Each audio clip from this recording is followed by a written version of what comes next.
At 10:17 on the morning of my son's wedding, I stood in the Bellwether Hotel lobby with Owen's cufflinks in my purse and rain drying in dark spots across my dress. Daniel had called 28 minutes earlier. "Mom, I need Dad's cufflinks." Not hello. Not, "Are you already dressed?" His voice had that scrape-thin sound it got when panic was trying to pass itself off as urgency. "I thought you had them." He was right. They had been in my dresser for 3 years, 4 months, and 6 days. I knew because I had taken them from Owen's wrists at the funeral home myself.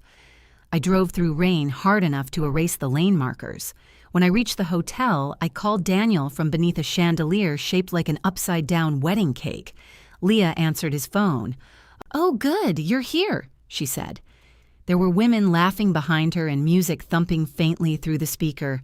"Just leave them at reception." "At the front desk?" "Yes. They'll send them up. I'd rather give them to Daniel." A pause. "Not long. Just long enough to become deliberate." "We're keeping the rooms calm this morning, Eleanor. He really doesn't have time for a family scene." I looked down at the blue velvet box in my hand. What family scene? But she had already started talking to someone else. 6 months earlier, I had loved her. That sounds dramatic, but grief makes you stingy with verbs.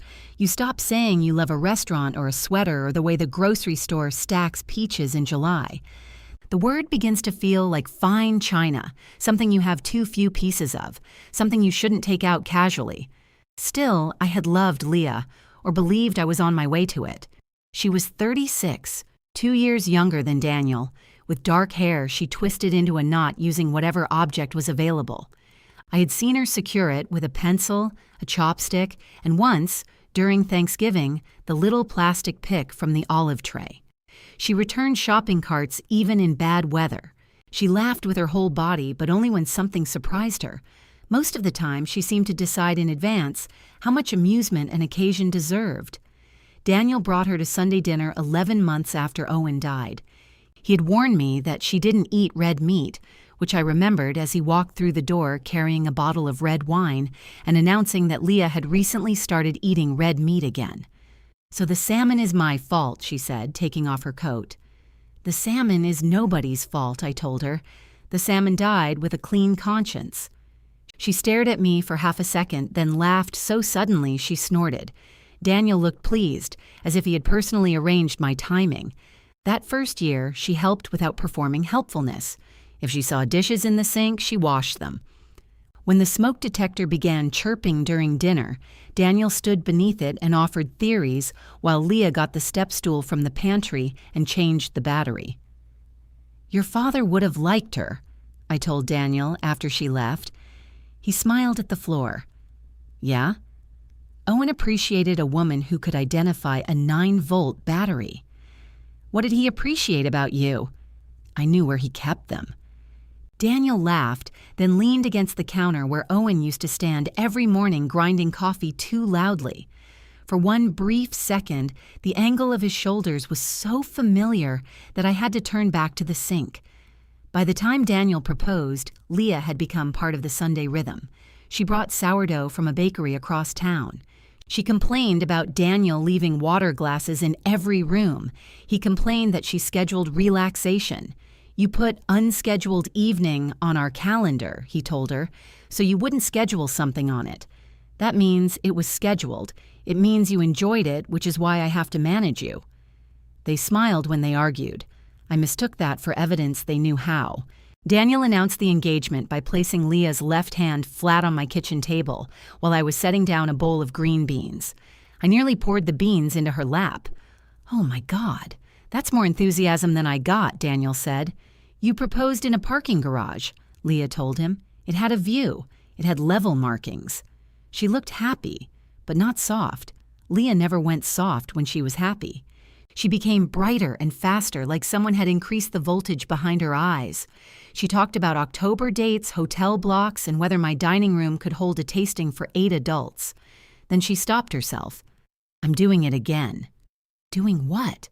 "Turning a life event into a military landing." "You say that like military landings don't need flowers," I said. She smiled and reached for my hand. I want you involved, Eleanor. It embarrasses me now, how much those 5 words fed me. I did not need to be mother of the groom in the ceremonial sense. I had no fantasy of processing down an aisle while strangers admired my corsage. I wanted usefulness with a little warmth around it. I wanted to be called before a decision instead of after it. I wanted Daniel's new family to have a door with my name on it, even if it was a side door. The wedding began in my dining room with 8 adults, 17 fabric swatches, and a lemon cake that tasted like furniture polish. Leah took one bite and wrote something in her binder. "What did you put?" Daniel asked. "No, you wrote one word. It's a complete sentence." I made coffee while Leah's stepfather, Martin, argued for an open bar, and Daniel's friend, Calvin, tried to calculate how many sliders a person could eat during cocktail hour. Leah's mother, Marla, arrived 40 minutes late wearing white trousers and carrying 3 centerpiece ideas no one had requested. Marla kissed the air beside my face. "You must be thrilled," she said. "Your only son." As if Daniel were an appliance being discontinued. I am. I told Leah weddings bring out grief in people. It's very common. Leah's pencil stopped moving. "Mom, what? Eleanor knows she's a widow." I watched Leah's face close one careful panel at a time. "I do," I said. "They sent a membership card." Martin choked on his coffee. Daniel looked at me with gratitude and relief, and Leah resumed writing. That was the pattern, although I didn't name it then. Someone would bring discomfort into the room. Daniel would look at me. I would turn it into something everyone could swallow. At first, the tasks felt intimate. Leah and I spent an afternoon addressing invitations because Daniel's handwriting looked, in her words, like a doctor being electrocuted. I called Owen's cousins to confirm names and partners. I found a rental company that carried the right shade of linen after the first one canceled. When Leah's florist raised the price, I drove with her to a wholesale market at 6 a.m. and held bundles of greenery while she negotiated. On the way home, she bought us coffee. "You're very good in a crisis," she said. "So are you." "No, I'm good at preventing one. If an actual crisis happens, I become a woman pointing at a clipboard. That's still useful. People need to know where the exits are." She looked out the passenger window. "My mother likes crises. She gets to be the center without admitting she wants to be the center."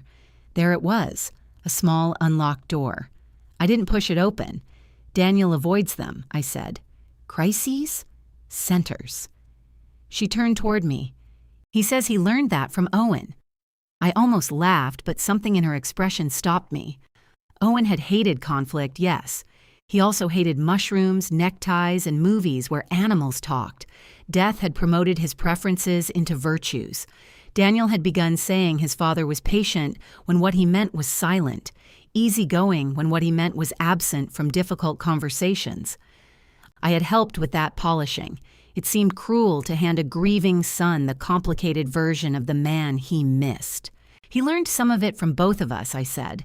Leah nodded as if I had confirmed something. The exclusions began so politely that I kept thanking people for them. The dress fitting was just the bridal side, which made sense. The menu tasting shrank because the caterer limited attendance, which also made sense, though Marla and Martin remained on the list. The rehearsal dinner became a welcome dinner, then became a wedding party dinner, and by the time Daniel explained the final arrangement, I had been assigned to meet 2 of Owen's cousins in the hotel bar afterward. "It'll give you more time with them," he said.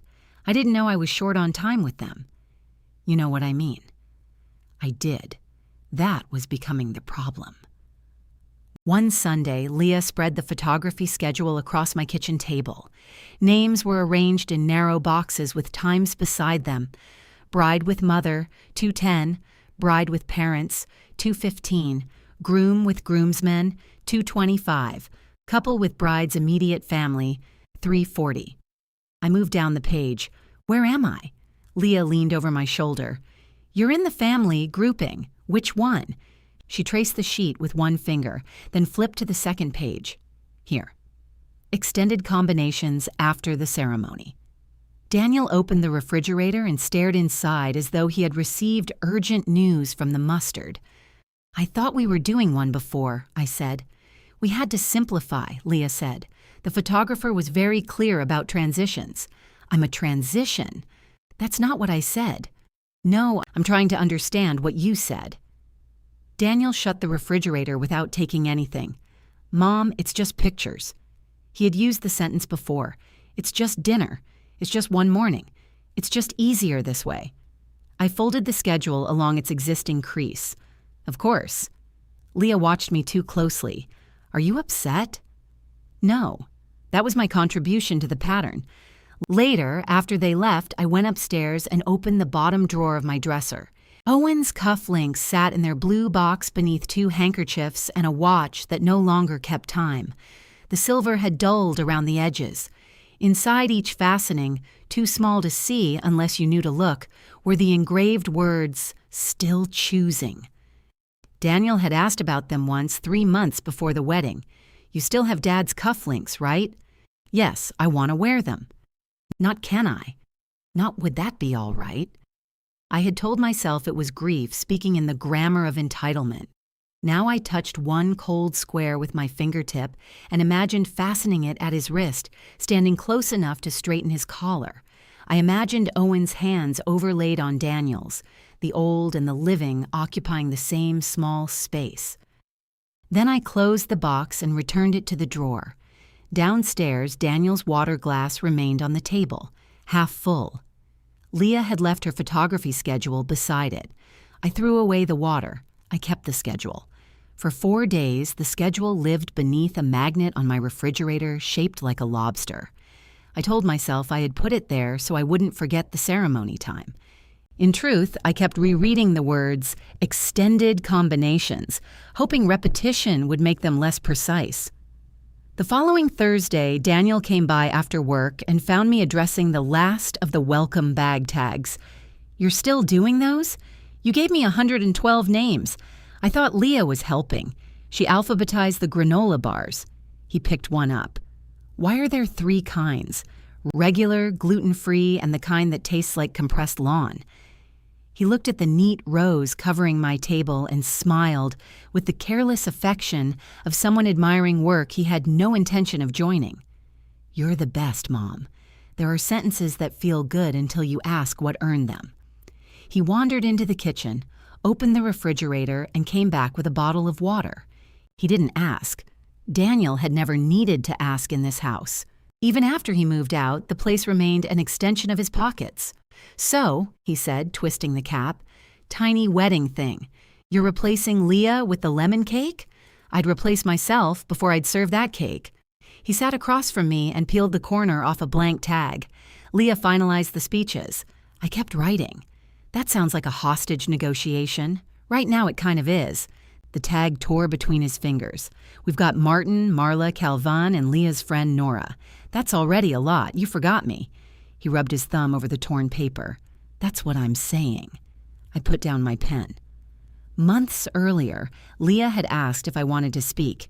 She had done it in the same room while Daniel was eating leftover pie directly from the pan. I had said I would keep it short. Daniel had pointed his fork at me and said, "Mom can make a funeral funny. She'll be fine." Now he wouldn't meet my eyes. Did Leah change her mind? It's not Leah. We both just think the speeches are getting out of control. Then take me off. His face relaxed so quickly it almost made me laugh. "You're sure? You came here hoping I would say that." "No, I came here to discuss it." "Daniel, you tore that tag into 8 pieces. He looked down. The pieces were lined up beneath his hand like tiny white teeth. "I knew you'd understand." I picked up my pen again. "Put those in the trash." He swept the scraps into his palm. At the kitchen doorway, he stopped. "You can still say something at the rehearsal thing." Informally. "I'm not invited to the rehearsal thing." He turned back. "You're coming afterward. To the hotel bar. That's still part of the night." "Yes," I said. "The part in the bar." The next evening, Leah called me while I was brushing my teeth. My mother bought a dress. Most people do. It's pearl. I spat into the sink. Pearl is not white. It is white with public relations.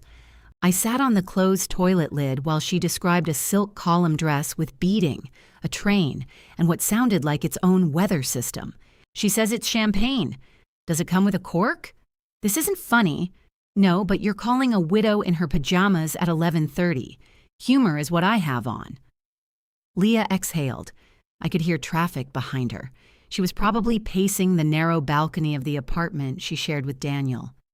I told her not to wear it, and she started crying. Of course she did. She said I'm ashamed of her. Are you? A longer silence. Sometimes. There was no self-pity in it, which made it sadder. Then don't argue about the dress, I said. Tell her what you're actually afraid she'll do. What if that makes it worse? It probably will. Excellent advice. You didn't call me for excellent advice. You called because you wanted someone to say you aren't cruel. Her voice softened. Am I? No. You're scared. Scared people can still be cruel, though. She was quiet again. In the mirror, I could see the corner of Owen's robe hanging from the bathroom door. I had meant to donate it so many times that keeping it had become a decision. Leah said, "Does the wedding make things harder for you?" It was the first time she had asked. Yes. I told Daniel we should check on you. He knows how to find me. I mean because of Owen. I know what you mean. I don't want you to feel like he's being replaced. Despite myself, I smiled. By whom? You? That sounded stupid. It sounded young. I'm 36. You'll be amazed how young that sounds later. She gave a small laugh. I'm happy Daniel found you, I said, and I'm sad Owen won't see it. Both things fit. You don't have to manage either one. The word manage landed between us. I'm not trying to manage you. I didn't say you were. She thanked me for talking her down. The next morning, she sent a picture of Marla in a deep green dress with the message, "Crisis" contained. I replied, "You look good in uniform, General." She sent back a laughing face. 3 days before the wedding, I learned that Martin had been added to the speeches. Leah and I were in the hotel ballroom checking the welcome bags against room numbers. She had placed me at the end of a long table with a printed spreadsheet and 2 black markers, one of which was already drying out. On the far side of the room, Martin stood near the temporary dance floor reading from his phone. Marriage, he announced to the empty tables, is not about finding someone you can live with. Marla clasped her hands beneath her chin. It's about finding someone you can't live without, Martin finished. A catering employee rolling a cart behind him muttered, "That's unfortunate." I bit the inside of my cheek. Martin saw me and spread both hands. Too sentimental? I don't think that will trouble this crowd. He grinned. Leah asked me yesterday. I'm trying to keep it under 4 minutes. Leah was suddenly very interested in a box of tissue packets. I waited until Martin and Marla left to inspect the bar. I thought 4 speeches were too many. She capped her marker. This is more of a family welcome. Spoken into a microphone? Eleanor. What? I don't have the bandwidth for subtext today. Then we finally agree on something. She set the marker down too hard. It rolled across the table and fell. Martin has been in my life for 20 years. I like Martin. Then why are you making this an issue? Because Daniel made me believe the number was the issue. Her face changed. Not guilt exactly. Calculation interrupted by new information. Daniel said you didn't want to speak. I looked at her. He said you were relieved, she added. Across the ballroom, someone tested a spotlight. A circle of pale light moved over the empty chairs, searching. I told him to take me off because he came to my house to ask. He told me you thought it would be too emotional. For whom? Leah opened her mouth, then closed it. I bent to retrieve the marker. When I stood, she had pulled her phone from her pocket. I'm calling him. No, he can clear this up. I think he already cleared it up exactly the way he wanted. She lowered the phone but didn't put it away. I didn't ask Martin to replace you. I know. That was true. It was also beside the point. Leah rubbed her forehead. Do you want me to remove him? No. Do you want to be added back? No. Then what do you want me to do? I slid the marker into the box. Right now? Tell me which rooms get the lawn-flavored granola bars. It was a cowardly answer, but cowardice is easier to recognize in other people. Where's the happy couple? Len asked. Rehearsal dinner. Aren't we rehearsing? We're very advanced. Stephen glanced toward the private dining room at the end of the lobby. Every time the door opened, I caught a flash of candlelight and heard applause. Elliot stirred his drink. This is a strange place to put the groom's mother. Don't, I said. I didn't say it was a bad place. The bourbon selection is excellent. That's why we're dating him, Stephen said. We ordered dinner at the bar. Halfway through my salad, the dining room doors opened and guests began spilling into the lobby. Martin was flushed from attention. Marla had changed into the green dress and looked beautiful enough to forgive no one. Calvin spotted me, came over, and kissed my cheek. Your son is a wreck. He hides it well. No, he doesn't. He spent 10 minutes asking if his tie made his neck look short. Did it? His neck made his neck look short? Daniel emerged with Leah beside him. He saw me, hesitated, then came over. You made it. It was what people said when you arrived somewhere optional. I was told the bar was part of the night. His eyes shifted toward Leah. Hers shifted toward me. All good? He asked. Neither of us answered quickly enough. Daniel put his hands into his pockets. Okay. I could have confronted him then. The evidence was fresh, the witnesses were adults, and the bourbon was apparently excellent. Instead, I asked if he had everything he needed for the morning. Suits upstairs, shoes, vows. He counted them on his fingers. Calvin has the rings. What about your father's cufflinks? His expression opened. You brought them? No, they're at home. Oh. He glanced toward the elevators. Can you bring them tomorrow? When? Before the ceremony. I'll text you, Leah said. The morning schedule is very tight.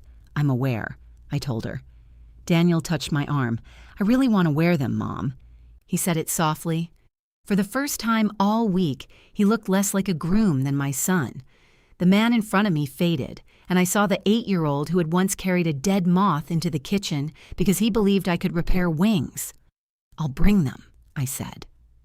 Relief passed between Daniel and Leah so smoothly I could not tell which one of them had been holding it. At home, I laid out my dress, shoes, and the small evening bag I had bought because Leah said my usual purse would show in photographs. I polished the cufflinks with Owen's old cloth until the silver caught the bedside light. Still choosing. I slept badly. Rain woke me before the alarm, ticking against the windows with steady fingernails. At 9:49, while I was fastening my earrings, Daniel called. 28 minutes later, I stood in the bellwether lobby listening to Leah tell me he did not have time for a family scene. After she disconnected, I called him back. No answer. I sent one message. I'm downstairs. Come get him. I sat in a blue chair facing the elevators with the velvet box inside my closed hand. People crossed the lobby carrying garment bags and coffee trays. A woman from the wedding party hurried past me in slippers, holding 3 bouquets. Upstairs, Daniel was close enough that I could have reached him before the next song ended. 9 minutes passed, then 12. At 13, Calvin stepped out of the elevator and stopped when he saw me. Eleanor? What are you doing down here? I brought Daniel's cufflinks. He looked at the box, then toward the front desk. I can take them up. I know. His hand lifted, then fell. He's pretty spun out, so I've heard. Calvin lowered his voice. Leah's trying to keep everybody focused. I'm not everybody. No, of course not. The elevator doors opened behind him. He looked trapped between them and me. Tell Daniel I waited, I said. I put the box back in my purse and walked out into the rain. Daniel called before I reached the parking garage. I watched his name brighten the dashboard, then disappear. At the first red light, I reached for the phone. Not to answer. The call was gone. I wanted to see if he had left a message. He had. Mom, Calvin says you left. What are you doing? I need those. Just please turn around. Behind his voice, someone said, Daniel, jacket. And the message ended. The light turned green. A horn sounded behind me. "I'm going," I said to the empty car, though it wasn't clear whether I meant forward or back. I drove home. The rain had slowed by then, and sunlight kept trying to push through the gray in thin, useless patches. I carried the blue box upstairs and set it on my dresser. I did not put it beneath the handkerchiefs. Hiding it would have made the decision look meaner than it was, and I was still telling myself I hadn't made one. Daniel called again while I was standing in my bathroom with the hairdryer aimed at the wet spots on my dress. This time, he did not leave a message. At 11:15, a text appeared. "Seriously, Mom?" At 11:17, "Why couldn't you just give them to Calvin?" Not, "Are you all right?" Not, "What did Leah say?" The hairdryer became hot in my hand. I shut it off and sat on the edge of the bathtub. I typed, "You could have come downstairs." Then deleted it. I typed, "I asked to see my son on his wedding day." Deleted that too. The most dangerous thing grief had taught me was how easily silence could be mistaken for dignity. Owen and I had once gone 9 days speaking only through practical sentences. "The dishwasher is clean. Your sister called. We need milk." We had both believed we were being restrained. In truth, we were building a wall and complimenting each other on the brickwork. I knew that. I still put the phone face down. By noon, I had taken off my dress and hung it over the shower rod. My makeup had settled into the lines beneath my eyes. One earring was missing. I found it caught inside the sleeve where it had fallen while I undressed. I considered not going back. The thought arrived not as revenge, but relief. I imagined making eggs, changing into Owen's robe, turning off my phone, and allowing the day to happen somewhere else. Tomorrow, people would say I had abandoned Daniel's wedding because of cufflinks. By next year, the story would be that I had always resented Leah.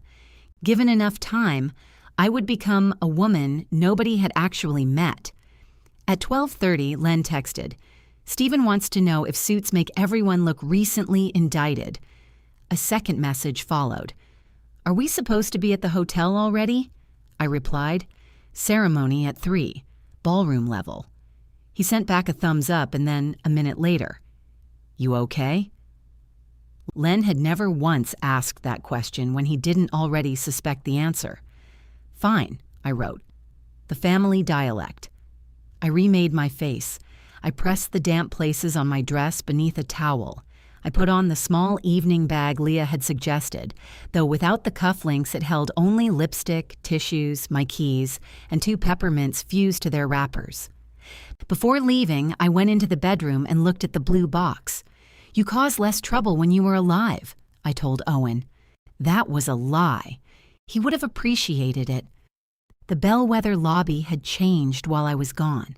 The breakfast crowd had disappeared, replaced by men in dark suits and women lifting their hems above the wet sidewalk. A sign near the elevators read, "Mercer Hale Wedding," with an arrow pointing toward the ballroom. Mercer first. Alphabetical, Leah would have said. Calvin stood near the ballroom doors, greeting guests with a boutonniere pinned slightly too high. He saw me and touched my elbow. "You came back." I was always coming back. His gaze dropped to my evening bag. "I don't have them. I didn't ask." "You looked." He exhaled through his nose. "Daniel's upset, so am I." "Yeah, I know. Do you?" Calvin was 40, broad-shouldered, and perpetually apologizing for rooms he had not built. He and Daniel had been friends since college, which meant he had spent half his adult life translating my son to other people. "He said he called," Calvin offered. "He did. Maybe you two can talk after. Maybe Daniel can talk without sending a representative." That landed unfairly. Calvin's face tightened. "You're right," I said. "I'm sorry." He adjusted the cuff of his jacket. For what it's worth, I told him he should have come down. What did he say? That there wasn't time. The doors opened, releasing a burst of string music. He had 13 minutes, I said. Inside the ballroom, ushers were directing guests into rows. I reached the aisle just as the wedding coordinator, a small woman wearing a headset and the expression of someone defusing an explosive, clapped twice. "We're closing the doors in 60 seconds. An usher checked my name against a card. "Mrs. Hale, we thought you might not be coming. Why?" He looked at the coordinator. She stepped closer. We had to release the front row so we could begin on time. The front row on the groom's side was already filled with Owen's cousins and several friends I barely knew. Len spotted me and started to stand. "Sit," I mouthed. The coordinator guided me to the third row, aisle seat. Across from me, Marla sat in deep green beneath a hat she had apparently added since the rehearsal. Martin squeezed her hand. Leah's relatives filled the rows behind them, murmuring with the confident warmth of people who had been told exactly where they belonged. On the table near the guest book was a framed photograph of Owen in his Navy suit. He was wearing the cufflinks. For one ridiculous second, I wanted to turn the photograph face down. The music changed. Everyone stood. Daniel entered with Calvin and took his place beneath an arch of white flowers and greenery. He looked older than he had the night before. His jaw was tight, his shoulders squared against the day. His cufflinks were silver knots. Even from the third row, I could tell they were new. He saw me. The relief that crossed his face lasted barely an instant. Then his eyes moved to the empty chair beside me, as if the blue box might be sitting there. When he looked back at me, his expression hardened. The bridal party came down the aisle. Nora cried before she reached the front. Marla cried louder. When Leah appeared, the whole room seemed to inhale. She was beautiful, which is an ordinary word for the way she looked. Controlled was closer. Every line of her dress, every pin in her hair, every step had been chosen and rehearsed. Then she saw Daniel, and for once surprise broke through her. Her mouth trembled. Daniel's face opened. The anger left it. I loved him most painfully in that moment. The ceremony was short. Leah promised to tell Daniel the truth even when the truth was inconvenient. Daniel promised to make their home a place where neither of them had to earn peace.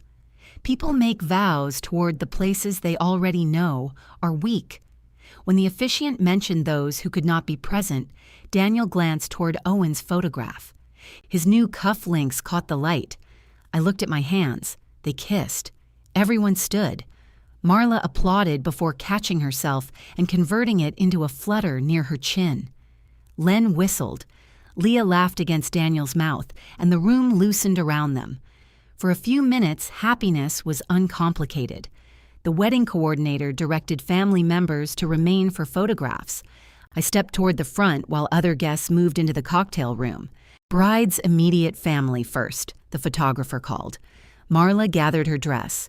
Martin buttoned his jacket. Two of Leah's aunts joined them, then were gently removed by the coordinator.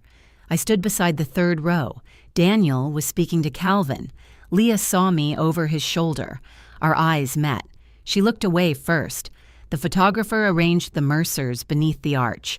Then came Leah with Marla, Leah with Martin, Leah with both, Leah and Daniel with all three. The poses took longer than their boxes on the schedule had promised. A young assistant approached me. "Are you family? I'm the groom's mother." Her face changed so quickly that I almost felt sorry for her. "Oh, great. We'll need you for extended combinations at the reception." "Of course you will." Daniel looked over then. He had heard me. For a moment, I thought he would cross the room. The photographer called his name, and he turned back. I went to the cocktail hour. Len, Stephen, and Elliot had claimed a tall table near the windows. Elliot handed me a glass of white wine without asking. "I don't drink white," I said. "You do today." Stephen leaned toward me. "Why weren't you in the pictures?" "They're doing them later." "Why?" "Transitions." Len had found his glasses. They sat properly on his nose, making him look disappointed in the world. "You were late," he said. "Yes." "Traffic?" Something like that. He watched me long enough that I took a drink to give my face another job. The seating chart placed us at table 7. Marla and Martin were at table 1 with the wedding party. I ran my finger down the names once, though I had no intention of forgetting where I had been put. Elliot examined the chart over my shoulder. "At least we're near the bar. You say that about every location. It keeps being true." The reception doors opened. Guests began moving inside, but I stayed near the seating chart, pretending to study it. Daniel found me there. He had removed his jacket. His cheeks were flushed, and the silver knots at his wrists looked too bright. "Can we talk?" "Apparently." He led me through a side door into a service corridor lined with stacked chairs and stainless steel carts. The music became a muffled pulse behind the wall. Daniel turned. "Where are they?" That was his first question. "At home." He closed his eyes. "Mom, you asked. I mean, why would you take them home?" "Because they're mine. Dad wanted me to have them." "Did he tell you that?" "He would have." "That isn't the same thing." He dragged a hand over his hair. "I cannot believe we're doing this today. You knew what those meant to me." "I thought I did. You could have given them to Calvin. You could have left them at the desk. Instead, you made some kind of point. I asked you to come downstairs. I was getting ready for my wedding. Your wedding was 5 hours away. You don't understand what it was like up there. No, I was downstairs." He flinched, then turned angry because anger was easier. Leah had a whole room of people to manage. Her mother was already upset. The photographer was late. My suit needed pressing. "I didn't have time to deal with your mother." "I didn't say that. You didn't have to." He lowered his voice. "Why does everything have to become a wound with you?" The corridor seemed to narrow. I could hear Martin beginning his welcome through the wall. His amplified voice spoke about two families coming together. Daniel continued, "You made my wedding about yourself over a pair of cufflinks." "No," I said. "You wanted your father on your sleeves, and your mother downstairs like a delivery." He stared at me. The music, the carts, the voices behind the wall, everything held still around his silence. Finally, he said, "That's not fair. Neither is loving someone only when they're useful." His mouth opened. I waited. He looked toward the reception door. That was my answer. I walked past him, through the ballroom and out of the hotel before dinner was served. The rain had stopped, but water still dropped from the hotel awning in slow, fat taps. Behind me, the ballroom doors opened and Martin's amplified voice spilled into the lobby. "Family," he was saying, "is the place where you are always welcome." The doors closed again. I laughed once. It came out sharp enough that the valet glanced at me. "Long wedding," he said. "Not for me." He brought my car around. I tipped him too much because my hands were shaking and I could not separate the bills. Halfway home, Len called. "Where did you go?" I left. "I can see that. Your chair's empty, and Elliot ate your roll." In the background, Elliot said, "It was getting cold. I wasn't hungry. Daniel looks like somebody hit him with a shovel. He'll recover." Len lowered his voice. "Did something happen?" "Yes." "What?" "I'm driving." "Pull over." "No." "Then I'll leave." "Len, sit down and eat the chicken. It's dry. All the more reason not to waste the wine." He went quiet. Len had known Owen since they were boys. He understood when a joke was a locked door, though he did not always respect the lock. "You want me to come by later?" "No." That was too fast. "Please stay. Stephen will start asking strangers how they know the couple if you leave him unsupervised. He already did that. See?" Len sighed. "Call me when you get home." I said I would, and did not. At home, I kicked off the shoes Leah had approved and left them in the hallway. The blue box remained on my dresser where I had placed it. I could see it from the bedroom door, a small, dark shape against the pale wood. I closed the door. Downstairs, the house smelled faintly of the coffee I had made that morning. Daniel's torn tag pieces were still in the kitchen trash beneath a paper towel. I don't know why I noticed them. Maybe because evidence becomes precious when everyone else is about to call the crime something different. I opened the refrigerator and found a container of salmon from Thursday. I ate it cold over the sink while my son's wedding reception happened 28 minutes away. My phone began vibrating before I finished. "Stephen, everything okay?" "Calvin, he's upset, but I told him to give you tonight." "Len." "Home?" Then a message from Daniel. "I cannot believe you walked out. I read it twice." The leaving had become the offense already. Not the lobby, not the pictures. not the question he asked first in that corridor. I set the phone down. It vibrated again. You made everyone ask where you were, as if my absence were embarrassing because it had to be explained. I typed, "Tell them the truth." The 3 dots appeared immediately, vanished, returned. What truth is that, Mom? I put the phone in a kitchen drawer and shut it among the potholders. For the next hour, I cleaned things that were not dirty. I wiped the counters, emptied the coffee grounds, and sorted the mail into stacks. At 9:30, I found myself straightening the photography schedule beneath the lobster magnet, extended combinations. I pulled the paper down, folded it twice, and placed it in the same drawer as the phone. Then I turned on the television and watched a man restore a ruined farmhouse without hearing a word he said. At 11, someone rang the doorbell. For one foolish second, I thought it might be Daniel. It was Len, carrying 2 foil-wrapped pieces of wedding cake and my evening bag. I looked down at my shoulder. I had not realized the bag was missing.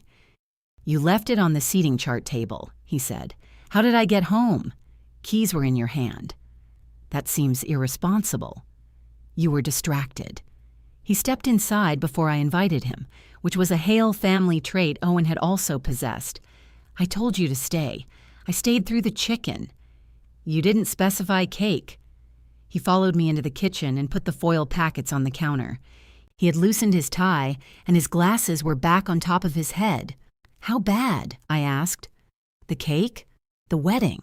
Most people didn't notice anything until Daniel started telling them there was nothing to notice. I closed my eyes. "What did he say? That you were emotional about Owen and decided to go home?" "Of course." "Stephen asked if someone should check on you. Daniel said you wanted to be alone. Also convenient." Len studied me. "What happened?" I told him the shortest version. Daniel asked for the cufflinks. Leah told me to leave them at reception. Daniel would not come down. I took them home. Len waited. "That's it?" he asked. "No." I told him about the photographs, the speech, the corridor. His face grew still. Owen would have gone downstairs. That's what I thought. He would have complained the whole way. That's also what I thought. Len removed his glasses and cleaned them on his tie. "You want me to talk to Daniel?" "No. I could, I know. Don't. He shouldn't be telling people you had some kind of episode. If you correct him, he'll think I sent you. That boy always did think everything came through you. He's 38, Len. Fine.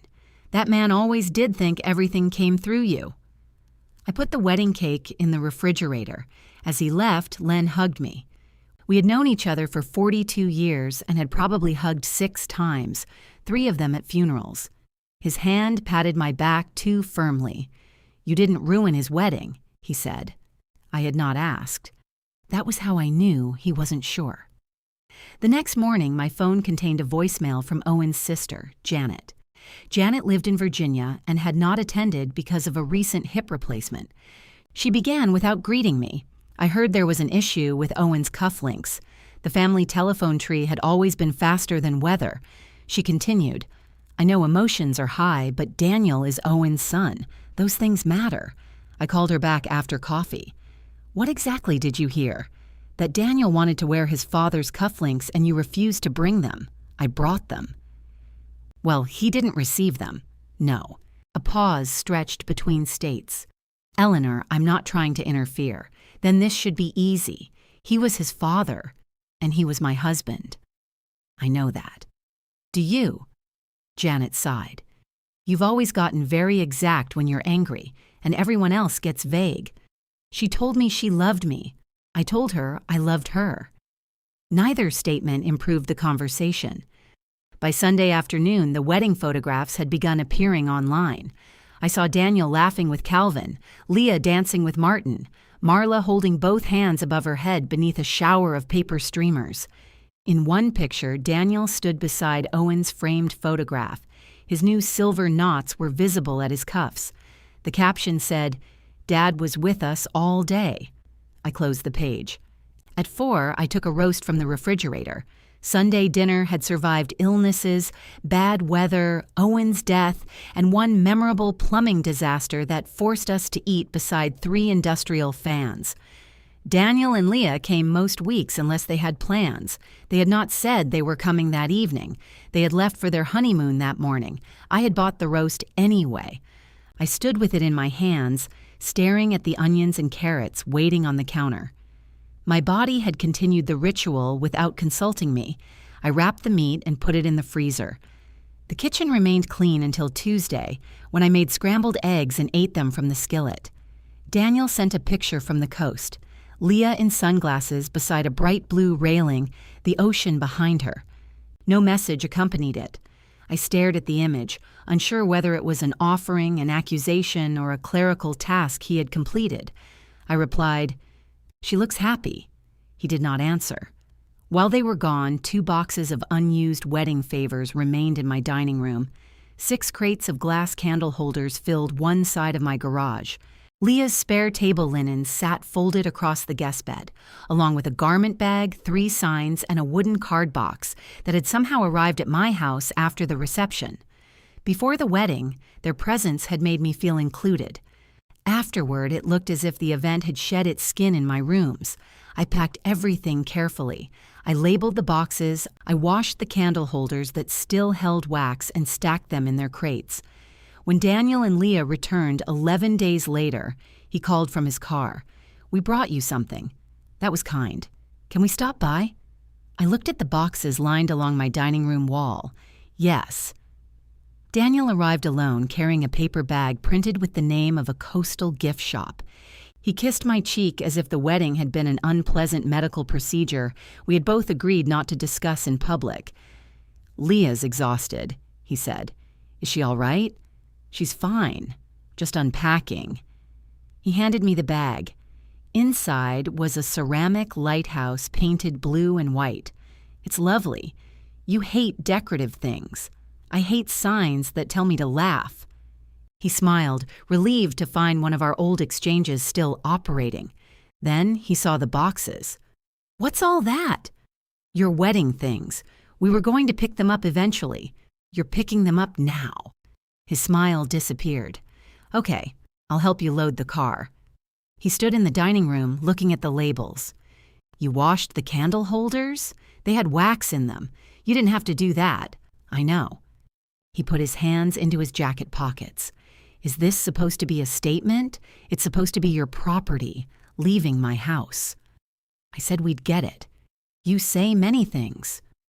There it was, the tone I had promised myself I would avoid. Thin, polished, unmistakable. Daniel glanced toward the stairs. "Do you still have the cufflinks?" "Yes." "I'd like them." "No." His face hardened with the speed of a door closing. "You're keeping them from me now?" "I'm keeping them." "There's a difference." "Because I didn't come downstairs? Because you still think this is about collecting an object? What else would it be about?" I looked at him. He understood the mistake immediately, but pride reached him before apology. "Leah is still upset that you left." "Are you?" "Of course I am." "That wasn't your first answer." He rubbed the back of his neck. "I don't want to fight." "Then don't." "What do you want from me?" "I want you to call me when you don't need anything. I want you to stop using Leah's feelings to explain your choices. And for a while, I don't want to host Sunday dinners." His eyes widened. "You're canceling family dinner?" "I'm taking a break. So this is punishment." "No." "Punishment is meant to make you behave. I'm telling you what I can no longer keep doing. You're withdrawing until I say what you want."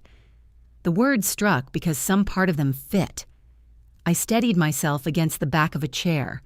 If I disappear without explanation, that's withdrawal. "I'm explaining. You always do this." "Do what?" "Make silence feel like the mature option." For a moment, Owen stood between us, not the polished dead man Daniel carried, but the husband who could turn quiet into weather. Daniel looked away first. "I'll get the boxes," he said. We loaded the car without speaking. The candle holder crates filled his trunk. The linens went into the back seat. He placed the ceramic lighthouse on my kitchen counter before he left. At the door, he turned as if he might say something. Then he looked at his watch. I have to go. I know. After his car disappeared, I stood in the empty garage. Pale squares marked the concrete where the crates had kept dust from settling. For the first time in years, there was room for my own car. I did not feel victorious. I felt cold. Cold became an action once I went inside. I turned up the thermostat. I put water on for tea. I found Owen's robe and wrapped myself in it, even though one cuff was frayed and the belt had gone missing 2 winters earlier. None of it reached the place that had gone cold. The ceramic lighthouse sat on the kitchen counter. I moved it to the windowsill where it looked less like a gift and more like a warning. That Sunday, I did not cook dinner. At 5:30, my body began listening for Daniel's key in the front door. At 6, I made toast. By 7, I was angry at him for not coming to a meal I had told him I would not serve. Boundaries would be simpler if the person setting them did not also have to live behind them. Len invited me to dinner with him, Stephen, and Elliot the following week. We're ordering Thai, he said. Elliot thinks spice is a personality. It can be. You can explain that to him. I have plans. What plans? To not be interrogated over noodles. So come for rice.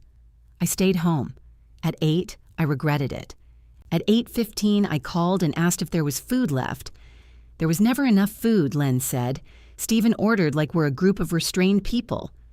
I ordered 6 entrees, Stephen shouted in the background. Exactly. They arrived 20 minutes later carrying cartons, beer, and a plastic bag full of forks. Elliot rearranged my plates because he claimed the larger ones caused poor portion judgment. Stephen opened a bottle of wine I had been saving without asking what I was saving it for. Len stood at the windowsill studying the lighthouse. What's this? A gift from Daniel. It looks judgmental. That's why it's facing outside. Nobody asked about the wedding until dessert.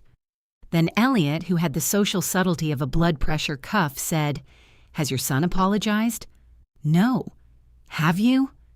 Stephen put down his fork. For what? I'm collecting data. For leaving, maybe, I said. Len frowned. You don't think you should apologize. I think leaving hurt him. That isn't the same. No. Elliot pointed his fork at me. You can be right and still regret the delivery system. I left through the lobby. It was the only delivery system available. He laughed. Len did not. When they were gone, the house was messy. Wine rings marked the table. A takeout container had leaked sauce onto the counter. The air smelled like garlic and people. I stood in the kitchen longer than necessary before cleaning it. Daniel did not call that week. He sent a picture of the candle holders stacked in a closet with the message, Leah says thanks for washing them. I replied with a thumbs up, a symbol I had always considered emotionally bankrupt. On Thursday, my sister Ruth called about her retirement dinner. Ruth was 61 and had spent 34 years working at the county library, where she had developed a voice capable of silencing a room without rising above a whisper. She had chosen a small Italian restaurant for the celebration and insisted she wanted no speeches, which meant she wanted 1 good speech and feared 3 bad ones. Daniel said he's coming, right? She asked. He was invited. That's not what I asked. You'll have to ask him. She paused. Are we still doing this? Doing what? You know what? The wedding fallout. I'm not responsible for Daniel's calendar. You always remind him. Yes. And now you're not. Yes. Ruth sighed. I don't want my dinner caught in the middle. Then call him. Why are you making me do extra work on my retirement? That was so perfectly Ruth that I laughed. I'll see what he says, she muttered. Daniel said he would be there. Ruth told me so the next day, emphasizing that she had contacted him directly, and the world had not ended. At 7:20 on the night of the dinner, after the appetizers and before the main course, she stopped looking toward the door. Daniel had forgotten. Ruth's mouth became a line. I resisted the urge to text him. The resistance felt physical, like holding a door shut against wind. He called me the next morning. Why didn't you remind me? I was watering the fern in the dining room. Good morning. Mom, I missed Ruth's whole thing. I noticed. I told her I'd be there. She noticed that too. I had it in my calendar for next Thursday. Then your calendar owes Ruth an apology. This is exactly what I'm talking about. I set down the watering can. What are you talking about? You knew I had the wrong date. No, I didn't. You always check with me before family stuff. And now I don't. So you let me miss it to prove a point. No, Daniel. You missed it. I didn't reach into your calendar and move the date. You knew I was bad at this. You're not bad at dates. You remembered your wedding. That's different. Yes, I said. It mattered enough for you to remember. He went silent. The fern dripped into its saucer. That was cheap, he said. It was accurate. Ruth thinks I'm an ass. Then apologize to Ruth. I did. Good. He waited, perhaps for me to repair the rest of it. Anything else? I asked. You sound like a receptionist. The word struck hard enough that I nearly answered with anger. Instead, I said, call me when you want to talk to your mother. I am talking to my mother. No, you're calling the woman who forgot to remind you. He hung up. Ruth called an hour later to tell me I had been too hard on him. He sounded terrible, she said. He missed your dinner. He apologized. So why are you calling me? Because this isn't like you. There it was again. The family's preferred version of me had become so dependable that deviation looked like illness. What am I like, Ruth? You take care of things. I attended your dinner. I brought flowers. I gave the speech you pretended not to want. It was a very good speech. Thank you. You know what I mean. I do. That was the difficulty. I always did. Nearly a month after the wedding, Leah appeared on my front porch carrying something long wrapped in brown paper. Her hair was twisted up with a pencil. She wore black trousers, flat shoes, and no coat despite the cold. You're going to freeze, I said. I'm already freezing. I stepped aside. She entered cautiously, as though my hallway belonged to an animal whose feeding schedule she did not know. I brought your cake server. I unwrapped it in the kitchen. The silver handle was engraved with flowers worn almost smooth. My mother had used it at my wedding. I had loaned it to Leah after she saw it in my china cabinet and said it was the only wedding object she had ever liked on sight. I thought this was in one of the boxes. It was in our apartment. The caterer packed it with the knife. She remained standing. Do you want coffee? Yes. I filled the kettle. Leah sat at the table where the welcome bags had been assembled and placed both hands around nothing. Daniel doesn't know I'm here, she said. I don't like sentences that begin that way. He knows I wanted to talk to you. He thinks we should wait until things calm down. Things are calm. He means until you stop being angry. That could be longer.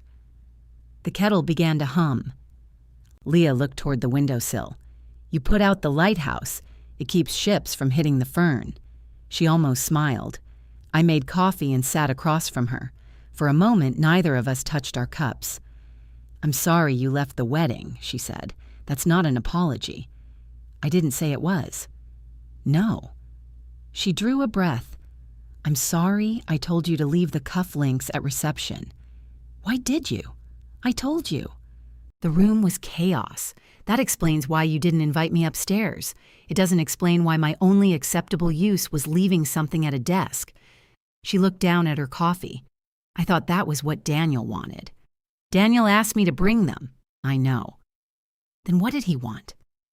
Leah rubbed her thumb along the cup's handle. He said seeing you before the ceremony might be too much. For him? For you? I waited. He said you didn't want to come upstairs, she continued.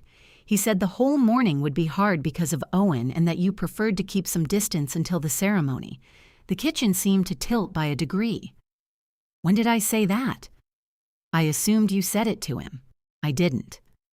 Leah's thumb stopped moving. He told me you were worried you'd get overwhelmed. No. He said that was why you didn't want to speak at the reception.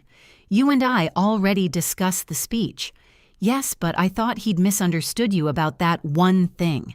It wasn't one thing. Her eyes lifted to mine. At the hotel, Daniel had told me the exclusions came from Leah. At my kitchen table, he had told me they both decided. To Leah, he had made my absence sound voluntary, even protective. He told me the photography schedule was yours, I said. It was. You listed me with extended family. I changed that after he said the morning would be difficult for you. I thought fewer obligations would help. Did it occur to you to ask me? No. The answer was quiet and clean. What about after the ceremony? I asked. You saw me waiting. Leah's face tightened. I was angry about the cufflinks. So you left me out? Yes. I had expected an excuse. Her admission gave my anger nowhere easy to land. I'm sorry for that, she said. I was cruel. The words stayed between us. She took a drink of coffee and winced because it was still hot. My mother used to ruin important days, she said. Birthdays, graduations, Martin's retirement party. If she was scared or sad, everyone had to become scared or sad with her. I spent the whole wedding waiting for something to happen, and you decided it would be me. I decided strong emotion was dangerous. You married into the wrong species. That surprised a laugh out of her, but it ended quickly. I thought if you came upstairs and cried, Daniel would fall apart, she said. I needed him to get through the morning. He was allowed to fall apart. He was getting married without his father. I know that now. You knew it then. You just didn't want it in the room. She did not argue. I'm not asking you to forgive me, she said, but Daniel keeps saying you made him choose between us. I never asked him to choose. I know. The certainty in her voice made me look at her. He does this, she said. He tells each person the version that will keep them from making him uncomfortable. Then if they're angry at each other. I thought of Daniel standing in my kitchen, tearing a tag into 8 pieces. Leah pushed back her chair. I should go. At the door, she pulled the pencil from her hair and redid the knot. I really am sorry, Eleanor. I believe you. It was not forgiveness, but it was not nothing. After she left, I placed the cake server beside the ceramic lighthouse. 10 minutes later, Daniel called. What did Leah say to you? I looked at the phone, then toward the empty porch. Ask your wife, I said, and hung up. The phone rang again before I reached the kitchen. I let it ring, then a third time. Daniel's voicemail arrived while I was rinsing Leah's coffee cup. Don't hang up on me. She came home upset, and now she's saying I lied to both of you. I didn't lie. I was trying to keep the morning from turning into a disaster. Call me. The cup slipped in my wet hand and struck the sink without breaking. He had not asked whether Leah was right. He had selected his defense before the charge finished speaking. I dried my hands and called him. What exactly did you tell her? I asked. Hello to you, too. Did you tell Leah I didn't want to come upstairs? I said the wedding was going to be emotional for you. That isn't what I asked. He exhaled loudly. I pictured him pacing their apartment, stepping around unopened wedding gifts and candle holder crates. You told Leah you were worried about me, I said. You told me Leah wanted to keep me out. Which part was true? Both, kind of. No. Mom, you said yourself the day would be hard because of Dad. I said I could be happy and sad at the same time. Exactly. That was not permission to lock me downstairs.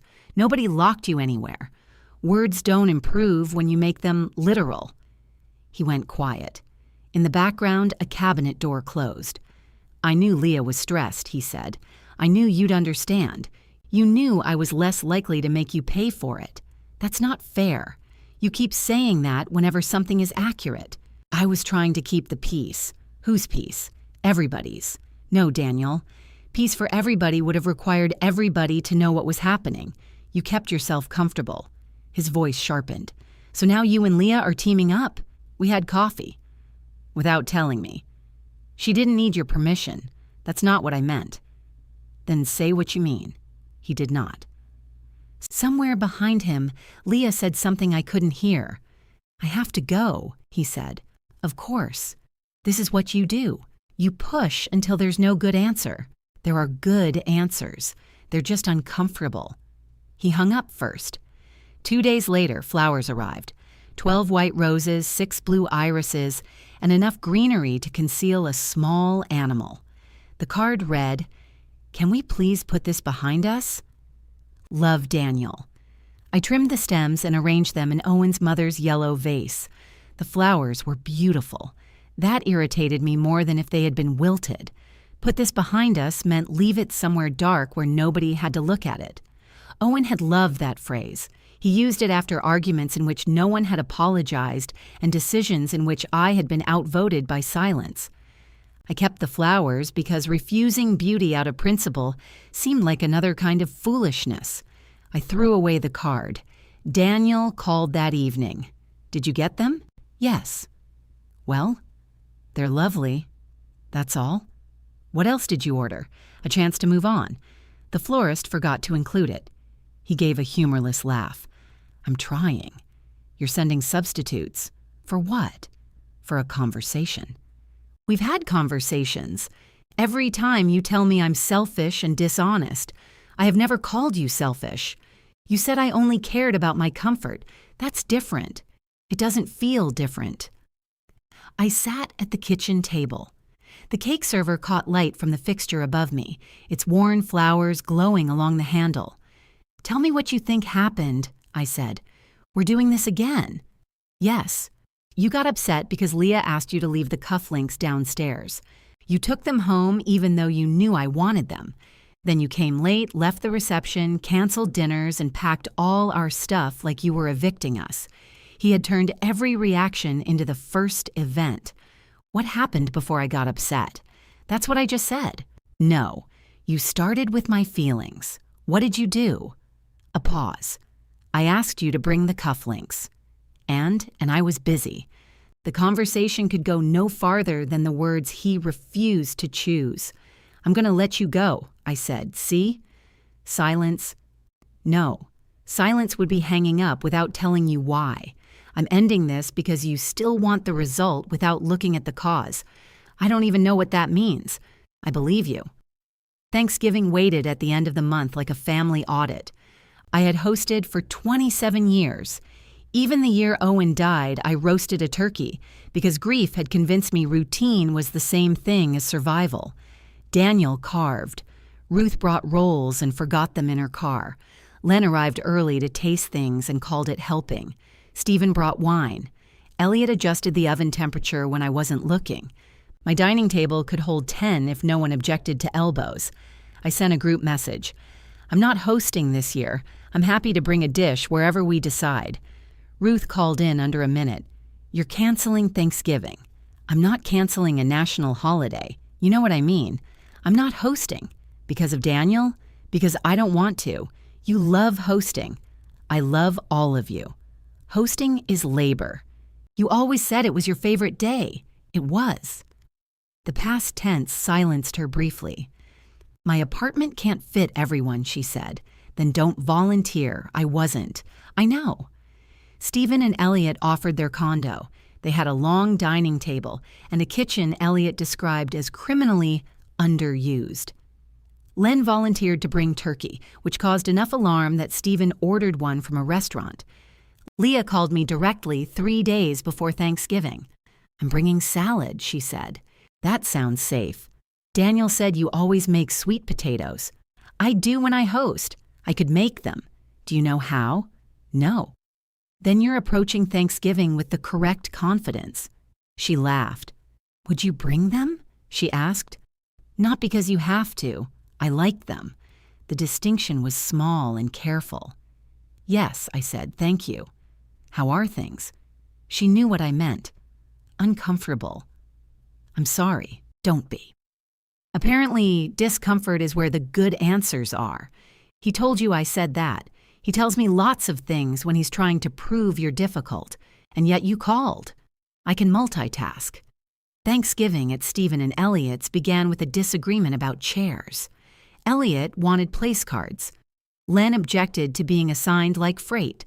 Ruth moved 3 cards when Elliot wasn't looking, then complained that he had seated her too close to the kitchen. Daniel and Leah arrived 15 minutes late carrying salad, wine, and a bakery pie. Daniel kissed my cheek. "Happy Thanksgiving." "You too." He handed me the wine as if I were still in charge of receiving things. I passed it to Stephen. Leah hugged me. It was brief, but Daniel noticed. The table looked beautiful. Elliot had ironed the napkins and placed tiny sprigs of rosemary on each plate. Len sniffed his and said, "This is not food," then put it behind his ear. Nobody mentioned the wedding through appetizers. During dinner, Ruth asked Daniel whether he had forgiven his calendar. He groaned. I apologized. I know. I wanted to hear it again in front of witnesses. You said we were good. We are. I'm enjoying myself.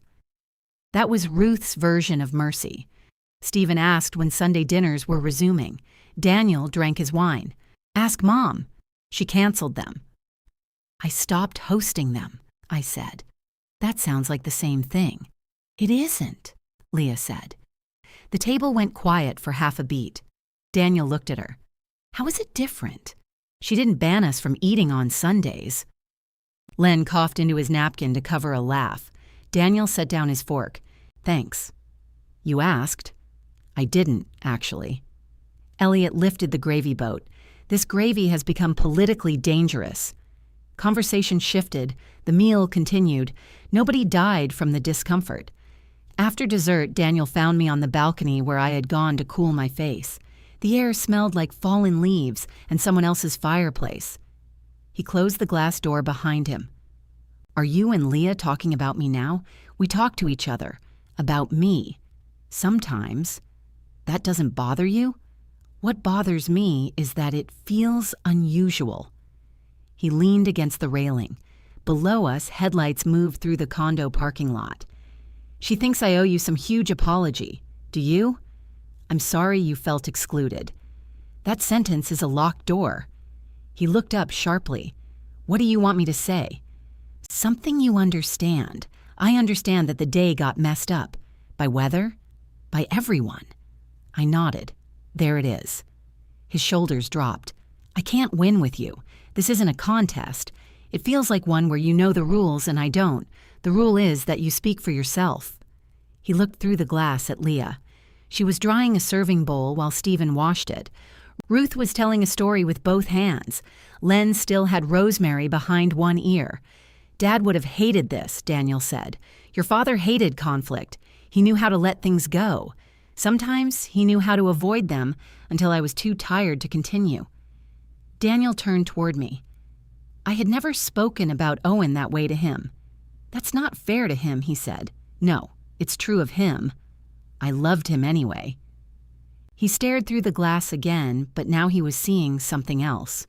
When we went inside, Leah handed him his coat. Ready? He asked her. I've been ready. He glanced at me before leaving. Thanks for the sweet potatoes. You're welcome. It was the first thing he had thanked me for without calling me the best. At home, the yellow vase of flowers had begun to fade. 2 roses bent at the neck. I removed them and carried them to the trash. The house was clean because I had not hosted. No plates waited in the sink. No chairs needed returning to other rooms. No containers had been left behind with promises to collect them later. I stood in the quiet kitchen, light and bereft. Then my phone rang. Daniel's name appeared. I answered. I don't need anything, he said. That's a strange opening. I thought it was the rule. No, it's a start. We both waited. He had called without a request. He had also called without anything to say. I saw Len wearing rosemary, Daniel said. So did I. Was that a choice? With Len, the distinction between choice and accident has always been thin. He laughed. It was a real laugh, small and surprised, and I felt my body lean toward the sound before I could stop it. How was the drive home? He asked. Easy. Good. Another silence. I moved the ceramic lighthouse half an inch to the left, then back. What did you do after we left? He asked. Came home. I meant at Stephen's. I helped Elliot hide the good pie from Len. There was another pie? Yes. That's betrayal. You said you didn't need anything. I didn't know pie was available. We made it through 7 minutes that way. Len's rosemary, Ruth's speech, the turkey, which had been good enough to make Elliot resent the restaurant. We did not speak about the balcony or the wedding or Leah's visit. When Daniel said goodnight, I stood holding the phone after the line went dead. The conversation had not solved anything. It had also not asked anything of me. The next Sunday, he called again. "I don't need anything," he said. "You can stop announcing that. I thought you liked clarity." "I do. This sounds like you're reporting to a parole officer." He told me Calvin had tried to install a ceiling fan and cut power to half his apartment. I told him about Ruth returning 3 retirement gifts because she believed retirement had entitled people to give her scented candles. He asked whether the fern had recovered from my overwatering. It was one time. It was a swamp. You were 9. It had mushrooms. You had a vivid imagination. You photographed them. We stayed on the phone for 12 minutes. After the 3rd call, I realized Daniel had turned not needing anything into another task. He called every Sunday at 7. He asked 3 questions. He listened to the answers. At approximately 7:15, his attention began to drift, and I could hear him opening cabinets or checking messages. The effort mattered. So did the fact that it felt like effort. On the 4th Sunday, I said, "You don't have to call on a schedule. I'm not. It's 7:02. "So? You called at 7:01 last week and 7:04 the week before. You noticed? I'm your mother." He was quiet. Leah thinks I make everything into a system when I don't know what else to do. Leah is observant. Of course you'd say that. What does that mean? Nothing. There it was, the old reflex. Place the tension in someone else's hands, then walk away from it. Daniel. I just feel like you two understand each other all of a sudden. We don't. You talk, yes, about me. Sometimes we talk about cake servers. He laughed despite himself. Then he said, "Would you come over for dinner?" "When?" "Saturday. Leah wants to cook." "Does she?" "She agreed to cook." Different sentence. "Mom." "Yes, I'll come." Their apartment occupied the 3rd floor of a brick building above a dry cleaner. I had helped Daniel move into it 6 years earlier, before Leah, when his furniture consisted of 1 decent sofa and 3 objects that could be used as side tables if nobody leaned on them. Leah had made the rooms intentional. Books were arranged by subject. A green chair sat where a stack of stereo equipment used to collect dust. There were framed photographs on the wall, but no signs instructing anyone to gather or live or laugh. A crate of glass candle holders blocked part of the hall closet. Daniel caught me looking. "We're figuring out what to do with them." "Good. Leah wants to sell them." "Also good." He took my coat. On the dining table sat a low stack of wedding thank you cards, a bowl of lemons, and the blue binder Leah had carried for months. She appeared from the kitchen wearing an apron over black jeans, her hair pinned with 2 chopsticks. "I made sweet potatoes," she said. "That was reckless. I followed your recipe. I never gave you my recipe. You left it on a card inside the cookbook you loaned Daniel 10 years ago." Daniel emerged behind her carrying a casserole dish. I told her that was private family material. "You told me it was impossible to mess up," Leah said. "It is." She lifted the foil.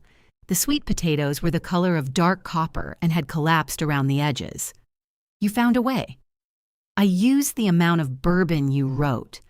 My handwriting says 1 tablespoon. Your handwriting says 1 cup. Daniel bent over the card. "That does look like a cup." "You stay out of this," I told him. "You still write like a doctor being electrocuted." Leah laughed hard enough to grip the counter. Dinner began well. The roast chicken was dry, but Leah admitted it before anyone else could. The sweet potatoes were excellent if eaten in quantities too small to operate machinery. Daniel had bought the kind of rolls Ruth always forgot in her car. For a while, we were 3 adults having dinner, not a son, a mother, and a bride arranged around an injury. Daniel told me about a co-worker who had accidentally sent an office complaint to the person it described. Leah described Marla's plan to host a New Year's brunch with a coastal theme despite living 6 hours from the ocean. "What makes brunch coastal?" I asked. "Rope," Leah said. "Decorative rope," Daniel added, and shrimp presented with unnecessary confidence. After dinner, Leah brought out the wedding album. She did not announce it. She moved the thank you cards to clear space, and there it was beneath them, a wide book covered in pale gray fabric. Daniel saw my eyes move to it. You don't have to look. I didn't ask not to. Leah sat across from me and opened the cover. The first photographs were details. Her shoes, his tie, the invitation laid beside sprigs of greenery, 2 rings balanced on the edge of a champagne glass. Owen's cufflinks were absent, of course. In their place was a close photograph of the silver knots Daniel had bought that morning. "They look good," I said. "They turned his wrists green," Leah said. "Only one wrist," Daniel corrected, "because the other one fell off during dinner." I looked at him. "You paid for hotel cufflinks?" The gift shop had limited options. They sold cufflinks? They also sold a crystal bear wearing a top hat. Missed opportunity. He smiled, but his hand rested protectively near the page. We moved through the morning photographs. Leah with Nora, Leah with Marla, Daniel adjusting his jacket while Calvin held a coffee cup just outside the frame. In one photograph, Daniel was laughing. His father's absence had not yet reached his face. The ceremony pages came next. There I was in the 3rd row. The photograph had been taken from behind the officiant. Daniel and Leah faced each other in perfect focus. The guests blurred behind them, but I recognized my dress and the empty chair beside me. Leah stopped turning pages. Daniel said, "The angle's nice." "It is." More photographs followed. Their kiss. The walk back down the aisle. The Mercers beneath the flower arch. Marla touching Leah's cheek. Martin fixing Daniel's boutonniere. There was no photograph of Daniel and me. Leah's fingers rested at the corner of the page. "We asked if the photographer had any," she said. "Even a candid one." Daniel looked at her. "You did?" "I did. She got to the ceremony late," he said to no one in particular. "I was there before the ceremony began. I know. I'm saying you missed the scheduled pictures. My scheduled picture was after the ceremony. You left. After the photographer told me to wait until the reception."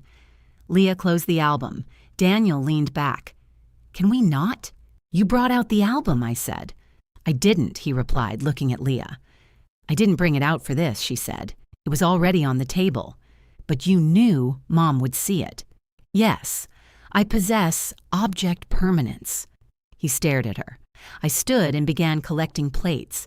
"Sit down," Leah said. "You're a guest. I can carry plates. I know. That's why you're always carrying them." The sentence stopped me. Daniel pushed his chair back. "What does that mean?" "It means she doesn't have to clean." It sounded like it meant something else. "Everything sounds like something else to you lately." "To me?" I set the plates down. "No," I said. They both looked at me. I'm not going to become the referee in an argument about whether I'm being used as a referee. Daniel rubbed both hands over his face. "We invited you here to have one normal dinner." "You did," I said, "and we had most of one. Why can't anything just stay normal?" Leah stared at him. "Normal for whom?" He turned toward the window. I picked up my coat from the back of the green chair. "Mom, don't leave." His voice was quiet. I looked at him. "Please," he said. It was the first time since the wedding he had asked me to stay instead of accusing me of leaving. I put my coat back. Leah made coffee. Daniel packed the leftover sweet potatoes into a container for me and wrote a warning on the lid. We did not reopen the album. Over coffee, we talked about Owen. It began because Daniel mentioned the silver knots turning his wrists green, and I said his father once wore a watch band for 2 weeks while it dyed his entire arm blue. "He told me it was an allergy," Daniel said. "He told everyone that. He bought the band from a gas station. Dad would never buy a watch band at a gas station. Your father bought peaches from the trunk of a stranger's car." "They were good peaches," I said in Owen's deep voice. Daniel smiled. For once, I did not polish the memory. I told them how Owen refused to return the defective band because admitting the mistake felt worse than having a blue wrist. I told them he wrapped gauze beneath it and claimed he had strained a tendon. Leah laughed. Daniel resisted, then laughed too. "He was stubborn," Daniel said. "He could be." Daniel looked into his coffee. The admission did not dishonor Owen. The ceiling remained in place. Nothing broke. When I left, Leah hugged me. Daniel carried the container to my car, even though I told him I could manage it. At the driver's door, he said, "I hate that there isn't a picture of us." The parking lot light cast a hard shadow beneath his eyes. I do too. You could have stayed. And you could have come downstairs. He flinched. I thought he would retreat into anger again. Instead, he nodded once. "I know," he said. It was not an apology. It was the first time he had admitted the elevator went both ways. The container leaked bourbon syrup onto the passenger seat before I reached home. Leah had placed it inside 2 bags and tied both handles. The liquid found a way anyway. On my next Sunday call with Daniel, I told him his father used to say any substance containing sugar could defeat packaging through determination alone. I thought Dad said that about ants. He said it about everything he didn't know how to prevent. He was right about ants. He left a bag of birdseed open in the basement. That was mice. The ants appreciated his lack of discrimination. Daniel laughed. Our conversations began lasting longer, not becoming deeper exactly. We kept to the soft ground around the edges. Work stories, Ruth's campaign against scented candles, whether Len should still be driving after dark when he refused to wear his glasses before sunset because they made him feel elderly. Daniel began calling on Wednesdays occasionally, which I took as progress because Wednesday had not been assigned. Leah called separately, once to ask whether the sweet potatoes could be made without bourbon, and once to tell me the photographer had searched again and found a blurred image of me speaking to Elliot during cocktail hour. "It's not good," she warned. "How not good?" "You're holding a wine glass and Elliot's mouth is open. That describes most of our relationship."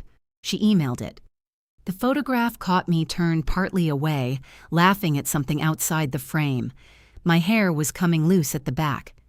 Beyond me, through the ballroom doors, Daniel and Leah stood beneath the flower arch with her family. The camera had focused on them. I existed as soft color near the edge. I saved the picture. The empty garage began bothering me in December. For years, I had parked in the driveway because the wedding crates filled one side and Owen's workbench occupied the other. With the crates gone, my car almost fit, but a rolling tool chest and 2 stacks of lumber blocked the driver's side. The wood had been waiting for a project Owen never named. He collected boards the way other people collected good intentions. I moved 1 stack against the wall. A spider ran over my shoe. I made a noise undignified for a woman who had survived widowhood. The workbench remained exactly as Owen left it. Coffee cans held screws sorted by a method no living person could detect. Pencils filled a chipped mug from a hardware store. A strip of masking tape on one drawer read, "Important." And inside were rubber bands, 3 dead batteries, and a key that fit nothing in the house. I stood there with dust on my hands and realized I had been preserving his disorder as if he might return and accuse me of moving things. The next Sunday, I told Daniel I was clearing the garage. What does that mean? It means I'm clearing the garage. Dad's workbench? Some of it. What are you doing with his tools? Keeping what I use. Offering the rest to you. Donating whatever neither of us wants. The silence felt different from our recent ones. "You can't just donate Dad's tools." "I can, but I called you first. There's good stuff in there. Then come get it." "Where am I supposed to put a workbench?" "I don't know. You know our storage closet is full." "Yes, and the apartment garage charges extra. I also know that." He exhaled. "Why are you doing this now?" "Because it's been 3.5 years. That's not an answer. It's the only one I have." He arrived Saturday morning with Leah and 12 empty boxes. He had dressed as though demolition might occur. Old jeans, work boots, gray sweatshirt. Leah wore gloves and carried coffee for all 3 of us. "I'm neutral," she announced before entering the garage. "That sounds ominous," I said. "It means I'm lifting objects, not mediating emotions." Daniel walked straight to the workbench. "You moved the lumber, 6 feet. He kept cedar separate from pine. He kept everything separate from disposal." Daniel touched the workbench surface. It had dark circles from paint cans and a long burn mark from a soldering iron Owen had denied leaving while still holding the soldering iron. "You're getting rid of this." "It depends." "On what?" "Whether you take it." He looked at me. "You know I can't." "Then it depends on whether I want it." Leah handed him coffee. He did not take it. "Did something happen?" he asked. "Are you selling the house?" "No." "Are you renovating?" "No." "Then why does the space matter all of a sudden?" I opened the garage door. Cold air rolled across the concrete. "Because I want to put my car inside." He stared at me as though I had said I wanted to turn the room into a nightclub. "You're getting rid of Dad's workshop for a car. I'm using my garage as a garage. It's always been his space. It was our space. Then it became his space. Then he died, and somehow it stayed his space while I scraped ice from my windshield."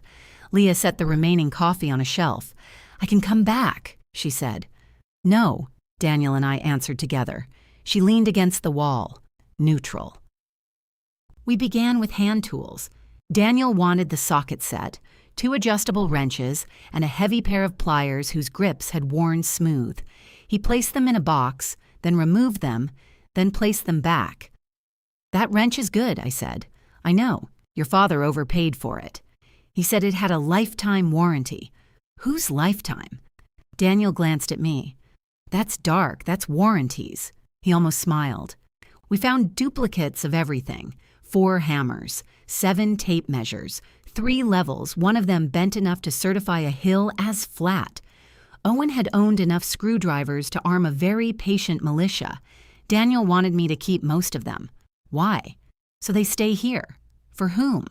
For when we need them. You have a box. What if you need one? I'm keeping 2. What if one breaks? Then civilization ends. He put a 3rd screwdriver in my pile. Leah labeled boxes, "Keep here," Daniel, "Donate," and "Mystery." The mystery box filled fastest. It held 2 metal brackets, a plastic wheel, several cords, and a small motor Owen had once described as useful. "For what?" Leah asked. He never said. Daniel picked up the motor. "Maybe the old table saw. We never owned a table saw." He talked about one. Owen talked about sailing to Nova Scotia. We did not own a sailboat. Daniel turned the motor in his hands. "Donate," I said. "Mystery," he replied. "That's not a final destination. It can stay with me until I identify it." Leah held out the marker. "Congratulations. It's your mystery now." Around noon, Daniel opened the bottom drawer of the workbench and found Owen's canvas tool roll. He unfastened it across the bench. Inside lay a row of wood-carving tools wrapped in oiled cloth. His face changed. "I forgot these." "So did I. Dad used these all the time. He used them twice. He carved that bird." "The duck? It's a heron. It has webbed feet." Daniel laughed, then stopped. The carved bird sat in my dining room cabinet, angled behind a bowl because one leg was shorter than the other. Owen had spent 3 weekends shaping it and 2 years insisting it was almost finished. "He was going to teach me," Daniel said. "You were 34. "I know. He was going to teach you lots of things." The words came out harder than I intended. Daniel rolled the cloth closed. "You think that was his fault?" "I think he liked planning better than beginning." "That's rich." I looked at him. He gestured around the garage. "You kept this exactly the same for 3 years. Keeping something is not the same as choosing it." "What does that even mean?" "It means I didn't know how to change it, so I called that love." His jaw tightened. Leah stepped away from the wall. "Not neutral," Daniel warned. "I haven't said anything. You have a face. So do you, Leah." She folded her arms. "You can't ask your mother to operate a museum because you don't have room for the exhibits. I'm not asking her to do that. You asked me last night how we could stop her from getting rid of everything." I turned toward him. He looked betrayed. "I was talking to my wife." "And now you're talking to your mother," Leah said. "Try telling her the same thing. Stop coaching me. Then stop hiring me to speak for you." The garage went silent except for the heater clicking near the ceiling. Leah took off her gloves. "I'm going inside." she said. Neutral. Needs a bathroom. When the door closed behind her, Daniel sat on the edge of the workbench. I don't want it all gone. I don't either. Then why does this feel like you're erasing him? Because you only visit his things. I live with them. He rubbed his palms against his jeans. Every time I come here, the garage looks the same, he said. The robe's still on the bathroom door. His coffee cup is in the cabinet. It feels like there's one place where nothing happened. Something happened here, Daniel. I know. No, you come here so you don't have to. His eyes lifted. The sentence had hurt him. I could see it. I'm sorry, I said. That was cruel. Was it inaccurate? The question sounded like me, and I hated hearing it in his voice. No. He stood and began packing the carving tools. At the end of the day, we had filled 6 donation boxes. Daniel took 4 boxes, the tool roll, the socket set, and the mystery motor. I kept the workbench, 2 hammers, 3 screwdrivers, 1 level that worked, and Owen's chipped pencil mug. We disassembled the rolling tool chest and loaded it into Daniel's car. Leah held the instructions upside down while Daniel insisted he remembered how it had gone together. You were not here when we assembled this, I told him. Dad explained it. He swore for 3 hours and blamed Sweden. This wasn't made in Sweden. Exactly. Before closing the trunk, Daniel looked toward the house. Are the cufflinks next? No, you're keeping them. Yes. For now? The question carried hope and accusation in equal amounts. They came from my marriage, I said. I'm not ready to decide where they go. He nodded, though he did not like it. I'm not asking today. I know. Leah got into the passenger seat. Daniel remained beside the car.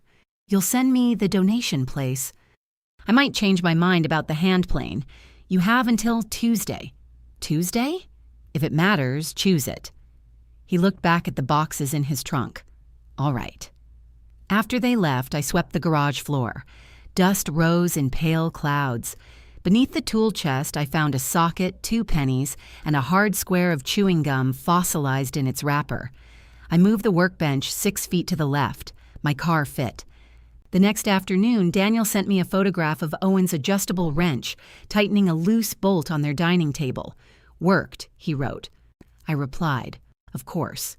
He overpaid for it. A minute later, another message appeared. I'm glad you called before donating everything.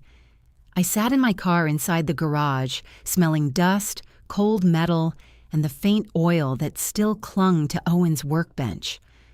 I'm glad you came, I wrote. This time, neither of us asked the other to put anything behind us. On Tuesday morning, Daniel claimed the hand plane. I had already placed it in the donation box. I took it out, wiped sawdust from the handle, and wrote his name on a strip of masking tape. When he collected it that evening, he held it up and said, Dad bought this when he redid the hall closet. Your father never redid the hall closet. He planned to. He removed 1 shelf. That was the beginning. It was also the end. Daniel turned the tool over, smiling despite himself. I'll use it. For what? I don't know yet. Planning is hereditary. He took the joke. A month earlier, he might have heard criticism hiding inside it and forced both of us to search. The workbench remained in my garage. I began using it to repot plants which would have horrified Owen. I put garden gloves in the important drawer and moved the dead batteries to the trash. The key that fit nothing stayed. I parked inside every night. Not scraping ice from the windshield felt luxurious enough to be immoral. Our family began eating together again, but differently. Stephen and Elliot hosted soup one Sunday. Ruth ordered pizza at her apartment and made us balance plates on our laps while she lectured Len about wearing his glasses. I attended without bringing a main dish, backup dessert, or emergency serving spoon. Nobody starved. One Friday, I invited the 4 of them to my house. Not for a holiday, not because a calendar told us we belonged together. I made pasta, bought bread, and asked Ruth to bring dessert. You trust me with dessert, she said. I trust you to purchase dessert, growth. I did not invite Daniel and Leah. The decision was not a weapon. I told myself that several times, which suggested it was not entirely innocent either. I wanted one evening in my own house when every sentence did not have to cross a damaged place. I wanted to laugh without watching the door. We were halfway through dinner when the bell rang. Daniel stood on the porch holding my old cookbook. "Leah said this belongs to you." It was the red spiral-bound book I had loaned him when he first moved out. The cover had come loose, and flour dusted the plastic sleeve around my mother's biscuit recipe. You could have kept it. We scanned the recipes we use. Behind me, Len laughed loudly at something Elliot had said. The dining room glowed through the hallway. Daniel looked past my shoulder. "You have people over." "Yes." "Who?" "Ruth, Len, Stephen, and Elliot." His face changed before he could arrange it. "Oh, I didn't know you were coming by." "Obviously." He held the cookbook toward me. I took it. "I thought you weren't hosting dinners." "I'm not hosting Sunday dinner every week. It's Friday. That is how days work." He did not smile. "So you canceled dinners with us." I stopped hosting a routine that had become painful for me, and then invited everybody except us. The dining room conversation softened. My family had the discretion of people listening through walls. "This isn't about excluding you. What is it about?" "Having one easy evening with the easy family." The phrase landed before I could stop it. "Daniel." "No, it's fine. It isn't fine. You didn't do anything wrong, right? That means I'm not allowed to be hurt." "I didn't say that. You didn't have to." He turned toward the steps. I caught his sleeve. He looked down at my hand, then at me. "I should have realized this might hurt you," I said. "Would that have changed anything?" "I don't know." "That's honest." "It is." He gently pulled his arm free. "Enjoy dinner." The door closed behind him. When I returned to the table, everyone studied their plates. Len had put on his glasses. "What?" I asked. Ruth began cutting a piece of bread that did not need cutting. "You could have invited him." "I could have." "Did you not invite him because of Leah?" "No." "Because of the wedding?" "Ruth, I'm asking. I wanted to relax." Stephen placed his napkin beside his plate. "You're allowed to choose who comes to dinner." "I know. That doesn't mean choices don't bruise people," Elliot said. Len pointed at him. "You're not neutral. I've never claimed to be." The evening recovered, but not fully. Every burst of laughter seemed to check itself at the ceiling. I resented Daniel for arriving. I resented myself for resenting him. By dessert, Ruth was telling a story about accidentally joining an online meeting with a facial filter that gave her antlers, and I laughed until I saw Daniel's face at the door again. After everyone left, I texted him. "I wasn't hiding dinner from you," he replied almost immediately. "You just didn't want me there." I set down the phone. That was true in the narrowest, most painful sense. "I wanted you other places," I wrote. "I didn't want you there tonight." The 3 dots appeared, then vanished. Leah called the next morning. "I'm not calling for Daniel," she said. "That means you're calling for Daniel. I'm calling because he told me what happened and then he told me not to call. Very neutral. I never said I was good at it." I sat at the kitchen table with the cookbook open in front of me. One of my old notes beside a casserole recipe said, "Daniel likes extra cheese." He had been 22 when I wrote it. He said, "You invited the whole family except us." Leah said, "I invited 5 people." "I know." He made it sound like you rented a ballroom. "I wanted an evening where I didn't have to be careful." "That's fair." "It doesn't feel fair." "No, it hurts." Her willingness to hold both facts made me angry with Daniel all over again. "Are you upset you weren't invited?" I asked. "Yes." "Thank you for saying it. I also understand why. Stop being reasonable. It's unsettling." She laughed softly. Then she said, "He thinks you did it so he would know how the wedding felt." "I didn't. But did you think of the comparison when he was standing there?" "Yes. We were quiet." "I'm not going to explain that to him for you," she said. "Good. You have to." "I know. I called Daniel that afternoon. I'm sorry you found out by arriving at the door," I said. "You're not sorry you didn't invite us." "No." Great apology. It's the accurate one. He gave a short laugh without humor. At least you didn't say you were sorry I felt excluded. No, you were excluded. The words sat there. Why? He asked.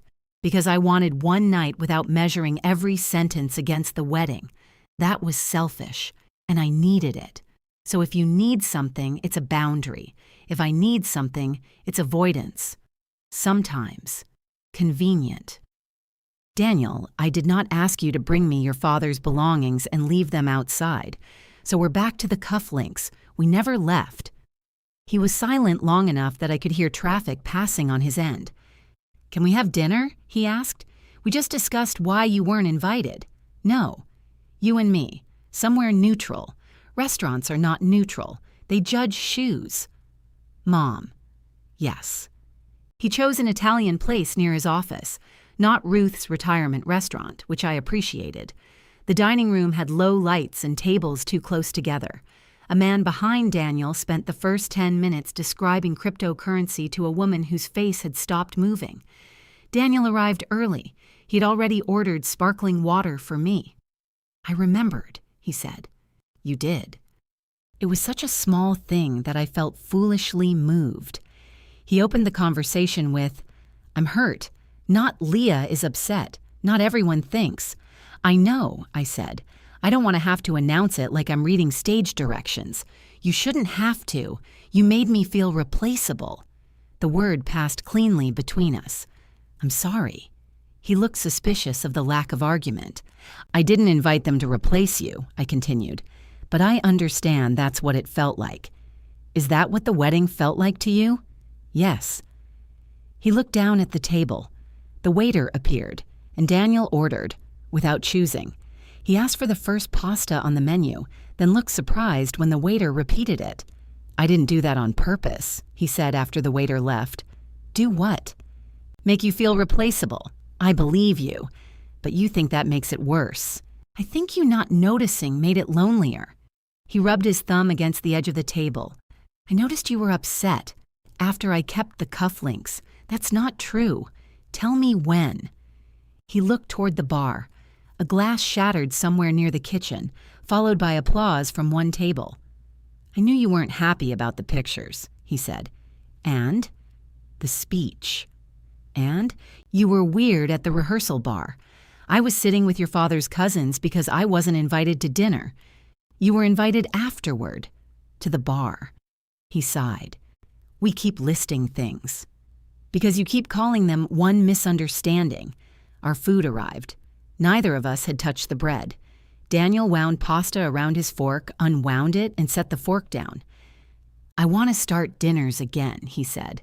We can alternate. Our place, yours. It doesn't have to be every week. That could be nice. His shoulders eased. But it can't be how we skip this conversation. They tightened again. How many conversations do we need? One honest one. I've been honest. You've been factual in selected places. What haven't I said? Why you didn't come downstairs? I told you. It was chaos. That describes the room. Not you. He pushed his plate away. I was getting married. Yes, my dad wasn't there. The words came out flat, almost angry. I know. You don't get to say that like it was the same for both of us. I would never say it was the same. You still had him for 32 years, and you had him for 35. He was your person, yes. He was supposed to be mine that morning. There it was, not the answer, but its outline. I leaned back. Is that why you wanted the cufflinks? Of course. Then why couldn't you look at the other person who missed him? Daniel's face closed. I don't know. It was the truest answer he had given me. We finished dinner without returning to Sunday plans. Outside, he walked me to my car. Before I got in, he said, You always make Dad sound more complicated now. He was complicated before. I liked him the other way. So did I. That surprised him. But the simple version leaves nowhere to put what hurt, I said. He looked toward the restaurant windows. Did he ever make you feel replaceable? Yes. Daniel turned back. Did you ever almost leave? The cold sharpened around us. Yes. He waited, but I did not explain, beside a parking lot full of strangers. When? Ask me when you want the real answer. I'm asking. No, you're reacting. His mouth tightened. You always decide when a conversation counts. That may be true. I got into the car. 2 weeks later, on what would have been Owen's 68th birthday, Daniel texted just before midnight. Were you scared before you married Dad? I was in bed with Owen's robe folded across my feet. Yes, I wrote. Did he disappoint you before the wedding? I looked toward the dresser. The blue velvet box remained in the bottom drawer, beneath the handkerchiefs and beside the watch that no longer kept time, before and after. The 3 dots stayed on the screen for almost a minute. Can I come by tomorrow? I typed yes. Then I lay awake, wondering which version of his father Daniel was finally willing to meet. Daniel arrived at 10 the next morning carrying 2 paper cups. I brought coffee, he said. Not as a substitute for a conversation. That's very specific. I've been coached. By Leah? By failure. He handed me the cup marked OAT, though I had never taken oat milk in my life. This one is yours. I drink regular coffee. They gave me oat. You've been married 3 months, and already you've switched personalities. He looked at the lid. Do you want to trade? No. You need the oats. He smiled, but the expression faded before we reached the kitchen. I had cleared the table, then put the salt and pepper back because the bare surface looked prepared for surgery. The bright reading lamp at one end still angled over the chair where Owen used to repair watches. He was not trained to repair watches. This never discouraged him. He took them apart confidently and returned them to people with an extra spring. Daniel chose that chair. I sat across from him. For a while, we drank the wrong coffees. Does Leah know you're here? I asked. Yes. What did she say? That I should stop asking other people to explain me. I like her. So do I. The way he said it made the sentence heavier than it should have been. Are you two all right? We're married. That wasn't my question. It's the answer I have. I waited. He placed both palms around the cup. What scared you before you married Dad? The question sounded different in daylight, less like reaction, more like something he had carried overnight. Being wrong, I said. About him, about myself, about what love was supposed to feel like, about whether choosing someone once meant I could keep choosing them for the rest of my life. Did you have doubts at the wedding? I had doubts in the car, at the church, and while your father was saying his vows. Daniel stared at me. What? You always said it was the happiest day of your life. It was one of them. You just said you had doubts. People can hold 2 things. He lowered his eyes. He had heard the phrase before. I loved your father, I said. I also knew love wasn't proof that we would be good at marriage. Were you? Sometimes. The coffee maker clicked as it cooled behind me. Daniel rubbed the paper seam on his cup. What happened when you almost left? I looked toward the garage door. Through its small window, morning light fell across the workbench we had moved. Your father lost his job. At Mayfield? Yes, he said he left. He said many things that year. Daniel sat back. Owen had worked for Mayfield Supply for 23 years. He supervised orders, knew every driver by name, and could look at a warehouse shelf from 50 feet away and tell whether the inventory count was wrong. When the company merged 2 branches, they called his position redundant. Owen hated that word. He said it made him sound like a spare extension cord. He told me he wanted a change, Daniel said. You were 30. You had just started your new job. He didn't want you worrying. He could have told me. Yes, you could have. It wasn't my news to give. That sounds familiar. It should. He looked at me, and I let the comparison stand. Owen spent the first month after the layoff repairing things around the house. He replaced cabinet hinges that worked. He reorganized the garage. He made lists of companies to call and crossed off the names, even when no one called him back. Then his mother died. Daniel remembered that part. He had given the eulogy because Owen said he could not. Everyone praised Daniel for being strong. Owen stood beside the casket with both hands behind his back, staring at the floor. After that, he stopped applying for jobs, I said. He went to the garage every morning as if he still had somewhere to be. What did he do out there? Mostly listen to the radio. Sometimes he moved lumber. Daniel glanced toward the door. I was working longer hours, I continued. We weren't in danger of losing the house, but money became one more thing he wouldn't discuss. If I asked how he was, he said fine. If I asked what he needed, he said nothing. If I got angry, he looked wounded that I wasn't more patient. That doesn't sound like Dad. It sounds exactly like your father. His face tightened. I softened my voice, not the truth. He was ashamed. Shame can make decent people selfish. Every feeling in the house had to move around his. Did you fight? I fought. He became quiet. What did you say? Everything. Then the same things, louder. Then nothing. There were memories I had not entered in years. Owen eating toast with his back to me, his slippers scuffing down the hall at noon, the smell of sawdust clinging to a shirt after he had spent 6 hours in the garage and built nothing. One night, I said, I asked whether he still wanted to be married to me. What did he say? He said, "Why are you asking ridiculous questions?" Daniel winced. I packed a suitcase. You left? I stayed with Ruth for one night. You told me that was because her bathroom flooded. Her bathroom did flood, 6 years later. He stared at the table. What brought you back? Nothing dramatic. Your father called at 6 in the morning and said he didn't know how to be in the house if nobody needed him. Daniel's eyes lifted. I told him I needed a husband, not another task. He said he didn't know how to do that anymore. And that fixed it? No. Then why did you come home? Because it was the first true thing he'd said in months. I returned with one suitcase and no promise that I would stay. Owen started applying for jobs again. He took contract work he believed was beneath him and discovered humiliation did not kill him. I stopped interpreting silence as peace.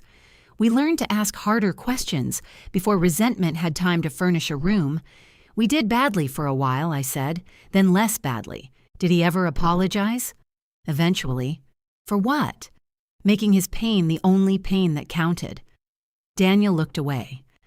The sunlight had shifted across the table, catching the edge of Owen's old reading lamp. On our 25th anniversary, I gave him the cufflinks, I said. I thought you gave him those before I was born. No, you remember them because he wore them to anything that required a jacket. What was engraved? You never looked? I thought it was your initials. I stood. His eyes followed me as I left the kitchen. Upstairs, the bedroom felt colder than the rest of the house. I opened the bottom drawer of my dresser and moved the handkerchiefs aside. The blue velvet box rested beside Owen's stopped watch. For the first time, I understood why I had kept both objects together. One measured time. The other marked a choice made inside it. When I returned, Daniel had not moved. I placed the box between us. He did not reach for it. I'm not asking to take them, he said. I know. What does it say? Look. He opened the lid. The silver squares lay side by side, dull again around the edges. Daniel lifted one and turned the fastening toward the light. Still choosing, he read. He checked the second. Same words? Yes. What did it mean? After I came home, I asked your father whether he was choosing our marriage or simply failing to leave it. He said he was still choosing, not always well, not always bravely, but still. Daniel placed the cufflink in his palm. So you put it on these. I put it somewhere he could carry the reminder without announcing it to everyone. He never told me. It was private. His thumb moved across the engraving. All those times he wore them. Yes. I thought they meant he was there. They meant he had nearly not been. Daniel set the cufflink carefully beside the other. I wanted them because I thought wearing them would make me feel like him, he said. Like your father. Like somebody who knew how to be a husband. I said nothing. He leaned back in Owen's chair and looked toward the ceiling. The whole morning, people kept asking me questions. Which tie, which flowers went where? whether the groomsmen should have their jackets on. Calvin couldn't find the rings for 6 minutes. He had them, in the wrong pocket. Scandal. Daniel gave a weak smile. I kept thinking Dad would have known what to do. He would have sent everyone to me. I know that now. His voice broke on the final word. Not loudly, just a rough edge he could no longer smooth. When I called you for the cufflinks, he continued, I wanted you to bring them, but I didn't want to see you. The honesty hurt more cleanly than the excuses had. Why? Because you would know. Know what? That I was scared. You were getting married. Fear was allowed. It didn't feel allowed. By whom? Me. He pressed both hands over his face, then lowered them. If you came upstairs, you'd look at me and see that Dad wasn't there, and then I'd see that Dad wasn't there. I thought if I started, I wouldn't be able to stop. Started what? Missing him. The room went very still. I told Leah you preferred distance because she was worried about the morning getting emotional, he said. I thought that solved both problems. She wouldn't worry, and I wouldn't have to tell you I couldn't handle seeing you. You made my grief the excuse. Yes, and hers the enforcement. Yes, he did not defend himself. I heard your first call from the bathroom, he said. Not everything. I heard Leah say she would send someone down. Then she told me you were upset. Did she tell you what she said? Later. And you let her keep my phone call. It was my phone. You know what I mean? Yes. What did you think when you saw my message? I'm downstairs. Come get them. He looked at the blue box. I thought if I went down, I'd have to apologize before the wedding. I was angry that you made it a decision. I made it visible. Yes. The word came quietly. So I let the 13 minutes pass, he said. Then I got angry when you left because anger felt better than admitting I'd waited you out. My eyes burned. I blinked hard.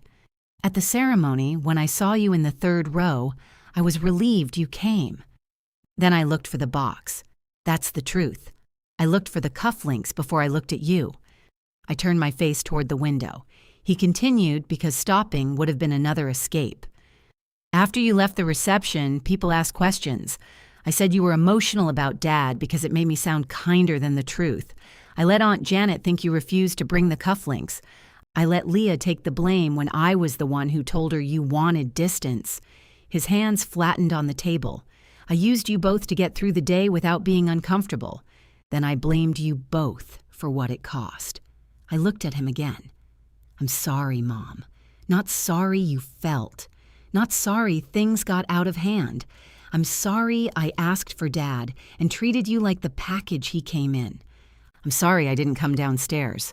I'm sorry I made you attend my wedding as evidence that I hadn't excluded you. The last sentence undid me. I covered my mouth. Tears came anyway. Daniel started to rise. Stay there, I said. He sat. For once, he did not reach for me, because reaching would have made him feel useful. He let me cry without managing the room. When I could speak, I said, I don't know what forgiveness looks like today. I'm not asking for today. You usually do. I know. He closed the blue box and pushed it toward me. I don't want to take them. Not now, not until you want to give them, if you ever do. I placed my hand on the lid. You should apologize to Leah without using me in the sentence. I did last night. How did it go? She said she believed me and was still angry. She's good at holding two things. She learned from an expert. I almost smiled. At the door, Daniel put on his coat and stood with one hand on the knob. Could we have dinner next Sunday? He asked. At our place. We'll cook. We? I'll order. Leah will prevent the chicken from drying out. One dinner, I said. One dinner. After he left, the blue box remained on the kitchen table beneath Owen's reading lamp. I did not return it to the drawer. I also did not give it away. For 3 days, the blue box stayed beneath Owen's reading lamp. I moved around it to eat breakfast. I set the salt beside it at dinner. Once, reaching for the newspaper, I knocked it sideways and caught it before it fell. On Thursday, I placed it in the top drawer of the sideboard with the good napkins, not hidden, not offered. At 6, the following Sunday, Daniel opened his apartment door before I knocked. "You're early," he said. "It's 5:59. "Exactly." He took my coat. On the dining table, 3 takeout containers sat beside real plates and cloth napkins. Leah had put rosemary sprigs on them in imitation of Elliot's Thanksgiving table. "Len's not here," I said. "They can still be decorative." I thought they only worked behind his ear. Leah came from the kitchen carrying a bowl of salad. "I didn't make the dressing," she announced. "Trust is rebuilding everywhere." Dinner was Thai food. Daniel had ordered 6 entrees for 3 people. Stephen ordered like a restrained person once, he said. I learned from the tragedy. Nobody used the phrase "moving on." Halfway through dinner, Leah asked whether I wanted more rice. Daniel reached for the bowl before I answered, then stopped. "Do you?" The correction was almost invisible. "Yes." He passed it to me. Afterward, he cleared the table. Leah loaded the dishwasher. I sat in the green chair with coffee and watched them negotiate where a large pan belonged. "It doesn't fit there," Daniel said. "It did before you reorganized. I improved the system. You put the colander in the oven. We never use the oven. You said that while eating leftovers from an oven." Their disagreement stayed ordinary. Neither looked to me for a verdict. When I left, Daniel walked me downstairs. "Was that okay?" he asked. "It was dinner." "I know. That's why it was okay." He nodded, absorbing the lack of ceremony. The next week, Janet called from Virginia.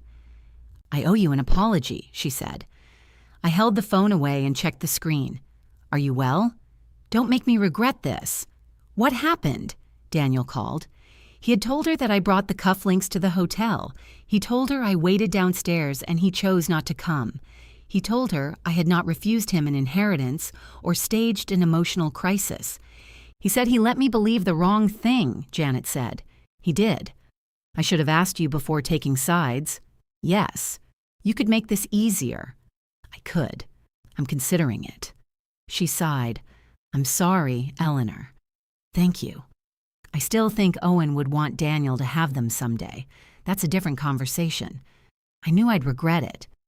We spoke for another 10 minutes about her hip, Ruth's retirement, and whether Len should be permitted to own a vehicle. The apology did not transform Janet. It merely made room for both of us to remain ourselves. Daniel never told me he had called her. At dinner the following Sunday, I thanked him. He shrugged. "It was my mess. You used to call it everyone's. I was wrong." Then he asked if I wanted the last spring roll. The conversation continued. The repair was unimpressive from the outside. Daniel began knocking before entering my house, a habit I found so unnatural that the first few times I assumed a stranger was at the door. He called when he said he would. When he could not, he sent a message instead of disappearing and arriving later with an explanation shaped like an accusation. One Saturday, he forgot we had planned to meet at a garden center. I waited 25 minutes before he called. "I'm sorry," he said. I put the wrong location in my phone and drove to the one near us. I prepared for him to explain how the website was confusing. He didn't. "I wasted your time," he said. "Do you want to wait for me or reschedule?" The simplicity left me with nowhere to put the speech I had prepared. Reschedule. Okay. Tuesday? Yes. He arrived Tuesday before I did. The ice disappeared from the curbs. The fern recovered. Leah helped me choose a large pot for it, then admitted she had no idea whether the pot was correct and had selected it because the color looked expensive. She and I began seeing each other without Daniel occasionally. Coffee. A plant nursery. Once, an afternoon spent searching for a frame for the blurred wedding photograph. "You don't have to frame it," she said. "I look happy. You're out of focus. Those conditions often overlap." We found a small silver frame. I placed the photograph on the windowsill beside the lighthouse, turning both slightly so the lighthouse appeared to be warning me away from Elliot's open mouth. Leah did not become a daughter to me. I did not become the calm mother she had always wanted. Those roles would have been another kind of theft. We became women who asked each other direct questions. "Are you and Daniel better?"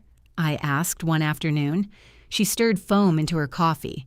"Better at being honest, worse at pretending we're fine." "That sounds unpleasant." "It is." "Worth it?" "Ask me after our next argument." She glanced toward the window. "He apologized to me without mentioning you," she said. "That must have been difficult." He stopped twice and started over. "What did you say?" "That I believed him. That I was still angry. You said that to me once." "I rehearse." She smiled, then grew serious. "I still said what I said to you." "I know. I was cruel before Daniel had a chance to be cowardly. He had a head start. That doesn't erase my part." "No."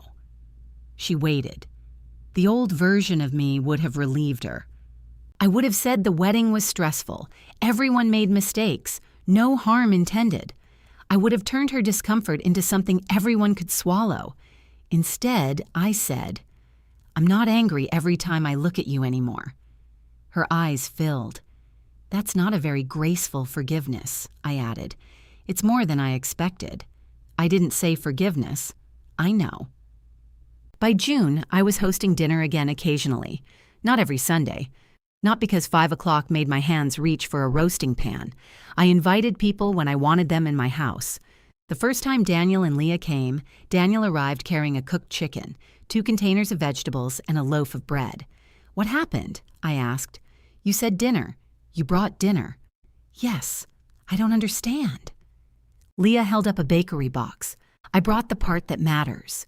They entered without handing me a list of things to heat, slice, or repair. The chicken was lukewarm.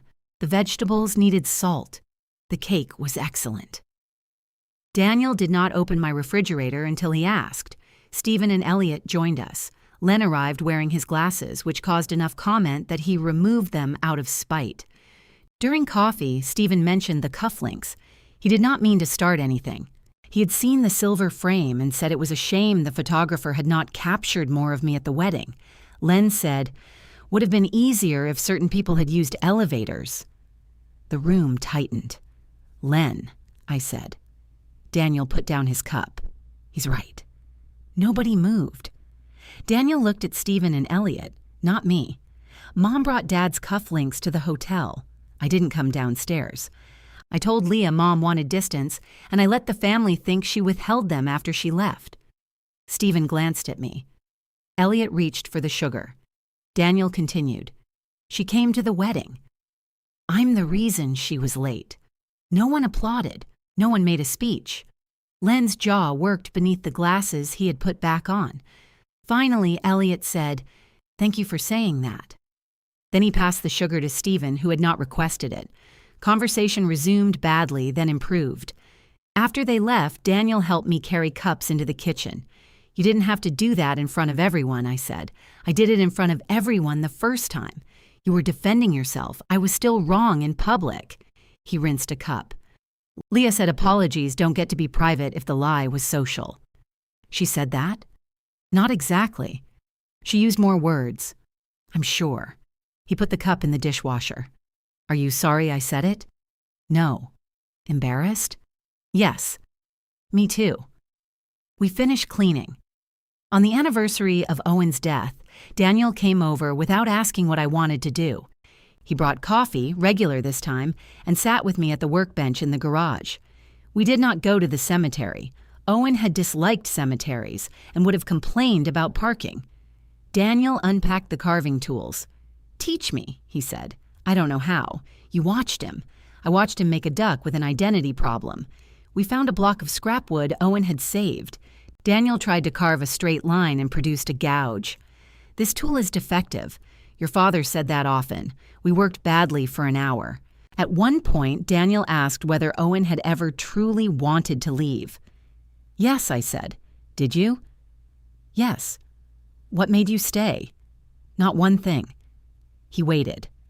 "Your father began answering questions," I said. Then he kept answering them after the crisis passed. Daniel ran his thumb along the rough wood. "That sounds exhausting." "It was." "Was it worth it?" Most days. He smiled. Not every day?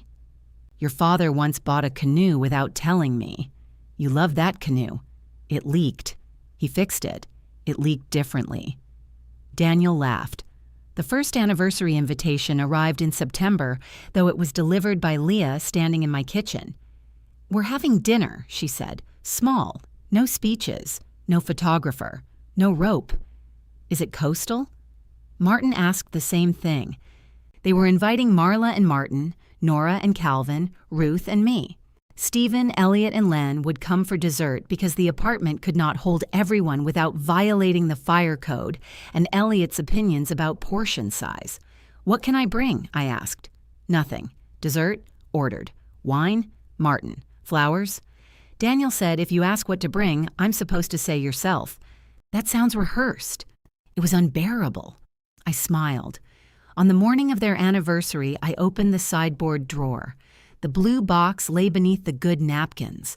I carried it to the kitchen table and switched on Owen's reading lamp. The silver had dulled again. I took out the old cloth and polished each square slowly, stopping when the engraved words caught the light, still choosing. For months, Daniel had not asked about them. That mattered. It was not why I closed the box and placed it in my purse. At 11:30, Daniel called.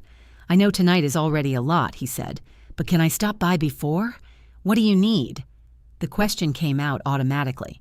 Nothing. We both heard it. I wanted to see you, he added. Just you. I looked at the purse hanging from the back of my kitchen chair. The blue box made one side sag. All right. He arrived 40 minutes later with coffee. Mine was regular. His was oat.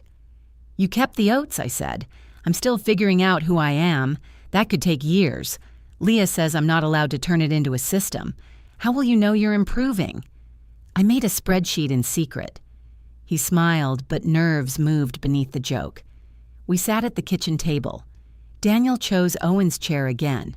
The reading lamp remained on from when I polished the cufflinks, throwing a circle of warm light across the wood. Is everything ready? I asked. Yes. Leah isn't rearranging furniture? She finished rearranging furniture yesterday. Growth. She's being very calm, which is terrifying. She learned crises from Marla. Calm may be the larger threat.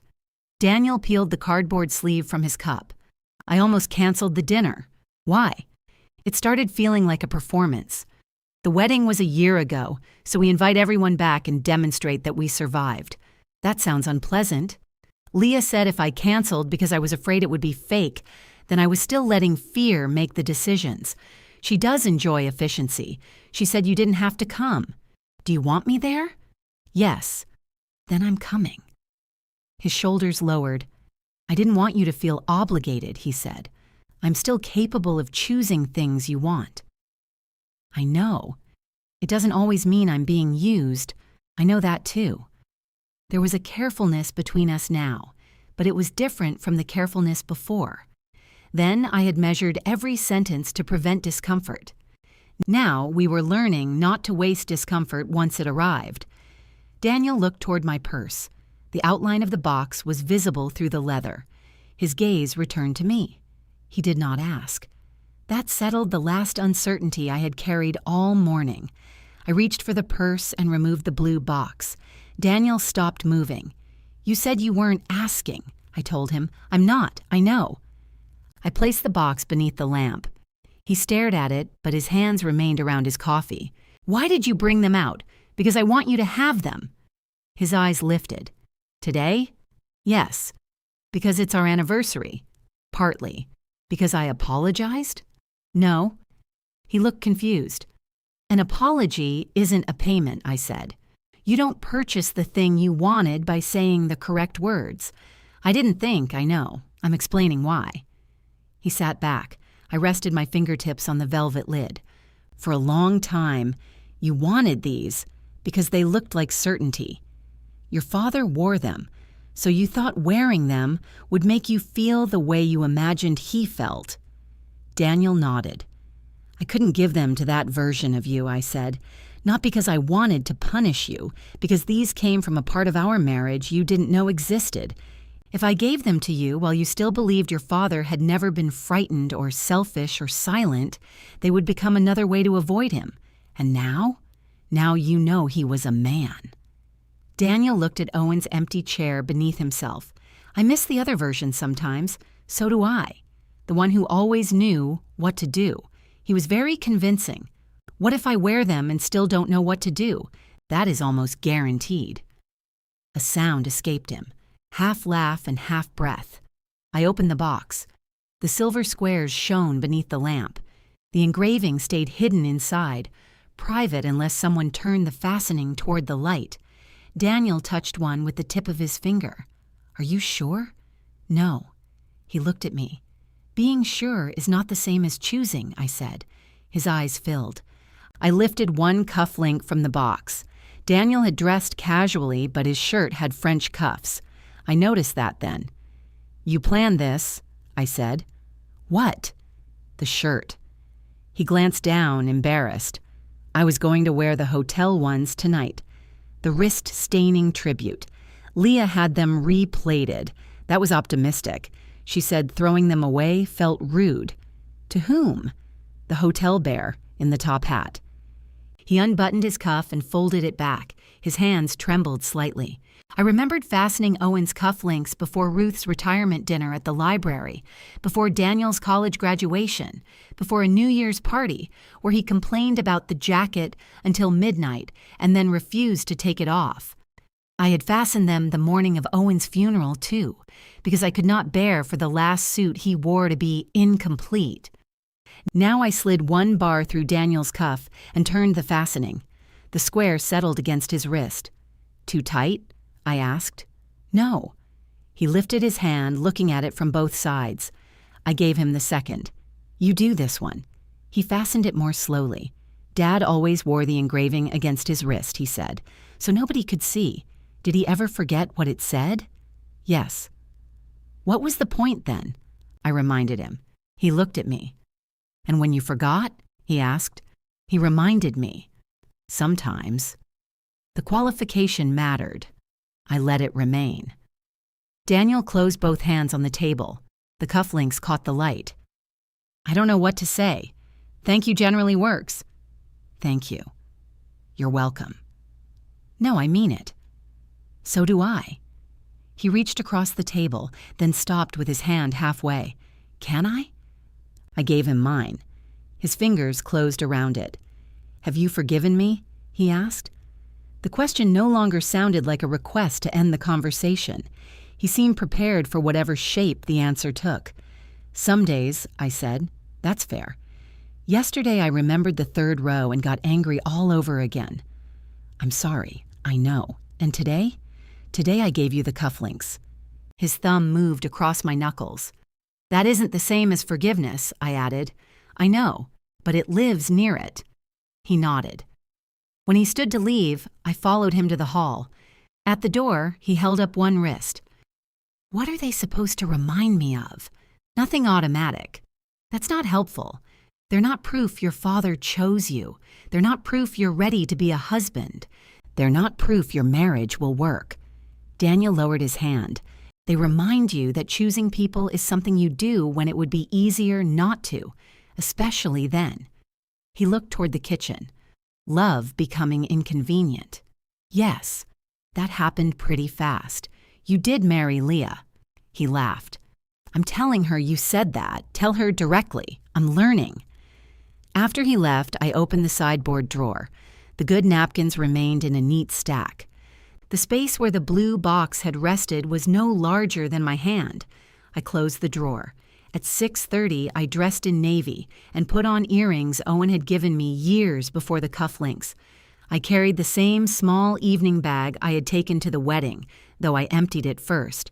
At the bottom, beneath a tissue, I found one of the peppermints fused to its wrapper. I threw it away. I did not bring wine. I did not bring flowers, dessert, serving utensils, backup napkins, or a container in case there were leftovers. I left the house carrying nothing they needed. When I reached Daniel and Leah's apartment, the hallway smelled like roasted garlic and someone's laundry detergent. Voices came through the door. Marla's laugh rose above the others, followed by Ruth telling her she was wrong about something. I knocked. Daniel opened the door himself. He wore a dark jacket and Owen's cufflinks. One silver square showed beneath his sleeve. "I'm glad you're here," he said. "Not you made it. Not we thought you weren't coming. I'm glad too." He stepped aside. The apartment had been rearranged again. Their dining table extended into the living room, surrounded by mismatched chairs borrowed from Calvin and Nora. Leah had abandoned place cards. This had caused Marla to take the chair she believed most flattering, Ruth to move twice, and Martin to ask whether there was a seating vision. "The vision is that everyone sits," Leah told him. She came to greet me wearing a deep blue dress. Her hair was pinned with something metallic, enough to have been designed for the purpose. Her eyes went directly to Daniel's wrists, then to me. "You decided," she said. "I did." Daniel touched one cuff. Leah looked at him. For a moment, the room continued around the three of us without entering. "Do you know what they say?" she asked, still choosing. Her expression softened. "Good," she said. No one asked for the story. Marla kissed my cheek and told me Navy was very forgiving, a sentence I chose not to investigate. Martin handed me champagne. Calvin saw the cufflinks and stopped in the middle of telling Ruth about traffic. "Those are Owen's," he said. Daniel nodded. Calvin looked at me. I nodded too. "That's good," he said. Then Ruth asked why he had not worn a tie, and the evening moved on. Dinner came from a restaurant served in ceramic dishes Leah had transferred it into, so no one would know. Everyone knew. The chicken was moist enough to make the wedding meal seem like a personal insult. Nora raised her glass. I was told there would be no speeches. "There won't," Leah said. "This is an anti-speech. To 1 year." We drank. Martin opened his mouth. "No," Leah told him. "I was only going to agree. You can agree silently." Daniel laughed and reached for Leah's hand beneath the table. I saw the movement because I sat beside him. There had been no assigned seats, but when I entered the room, he pulled out the chair at his right. Halfway through dinner, Marla began describing the wedding morning. "You would not believe the level of tension in that suite," she said. "The florist was late, Nora's zipper broke, and somebody misplaced the rings." "Wrong pocket," Calvin said. "I knew they weren't lost," he added quickly. Marla continued. Leah was trying to keep everyone calm. I was the only one not panicking. Leah looked at me across the table. "Mom," she said, "you cried because the coffee arrived in paper cups. They were ugly cups." Nobody challenged Marla's version of herself. Family peace occasionally required allowing small lies that harmed no one. Daniel's cuff brushed mine as he reached for the bread. He glanced at me. I was all right. After dinner, I stood automatically and lifted my plate. Daniel took it from my hands. "I can carry a plate," I said. "I know." Leah appeared beside him and took my glass. "You're a guest," she said. "I've heard that before. This time we mean it." Around us, everyone began clearing things despite Leah's protests. Martin stacked plates incorrectly. Ruth wrapped leftover chicken in foil because she distrusted their containers. Marla moved decorative objects to make room, then forgot where they had been. I sat back down. It was more difficult than helping. Daniel carried my plate to the kitchen. He returned a moment later with coffee prepared the way I drank it. "Regular," he said. "You remembered." I wrote it down. Spreadsheet. Secret. Dessert arrived with Stephen, Elliot, and Len. Elliot carried a bakery box. Stephen brought folding chairs. Len wore his glasses and a tie with small sailboats. "You don't own a sailboat," I told him. Neither did Owen. He owned a canoe. "It leaked," Daniel said. "Differently after he fixed it," I added. Daniel and I laughed at the same time. Len looked between us, then at the cufflinks. He did not say anything. He squeezed Daniel's shoulder once on his way to the table. The apartment became too full, too warm, and louder than Leah preferred. Someone put on music. Ruth argued with Elliot about the correct way to cut cake. Marla opened a window without asking. Calvin took photographs on his phone because Nora insisted the lighting was good. "Eleanor," Nora called. Get in here." Daniel and Leah stood near the table. I moved beside them. Daniel put an arm around Leah. His other arm settled across my shoulders. "This isn't a replacement picture," he said quietly. "I know." Calvin held up the phone. "Everyone look like you enjoy one another." "Don't make it unrealistic," Ruth said. We laughed as the picture was taken. Later, after the last guests began collecting coats, I went to the kitchen. Plates filled the sink, glasses crowded the counter. Daniel and Leah stood in the middle of the mess, her head against his shoulder. His jacket was off and the cufflinks remained fastened at his wrists. "I can dry," I offered. Daniel shook his head. "You don't have to. I know." For once, knowing was enough. Leah hugged me at the door. "Thank you for coming," she said. "Thank you for inviting me." Daniel handed me my coat. He did not ask me to take leftovers, return borrowed chairs, remind anyone to call or carry a box downstairs. He opened the apartment door. I stepped into the hallway with my small purse over my shoulder and nothing in my hands. Behind me were dishes, noise, imperfect people, and work that no longer belonged to me unless I chose it. Daniel stayed at the door until I reached the stairs. "Mom." I looked back. The silver at his wrists caught the light as he lifted one hand. "Call me when you get home?" "I will." This time I knew he would still want to hear my voice when I had nothing to deliver.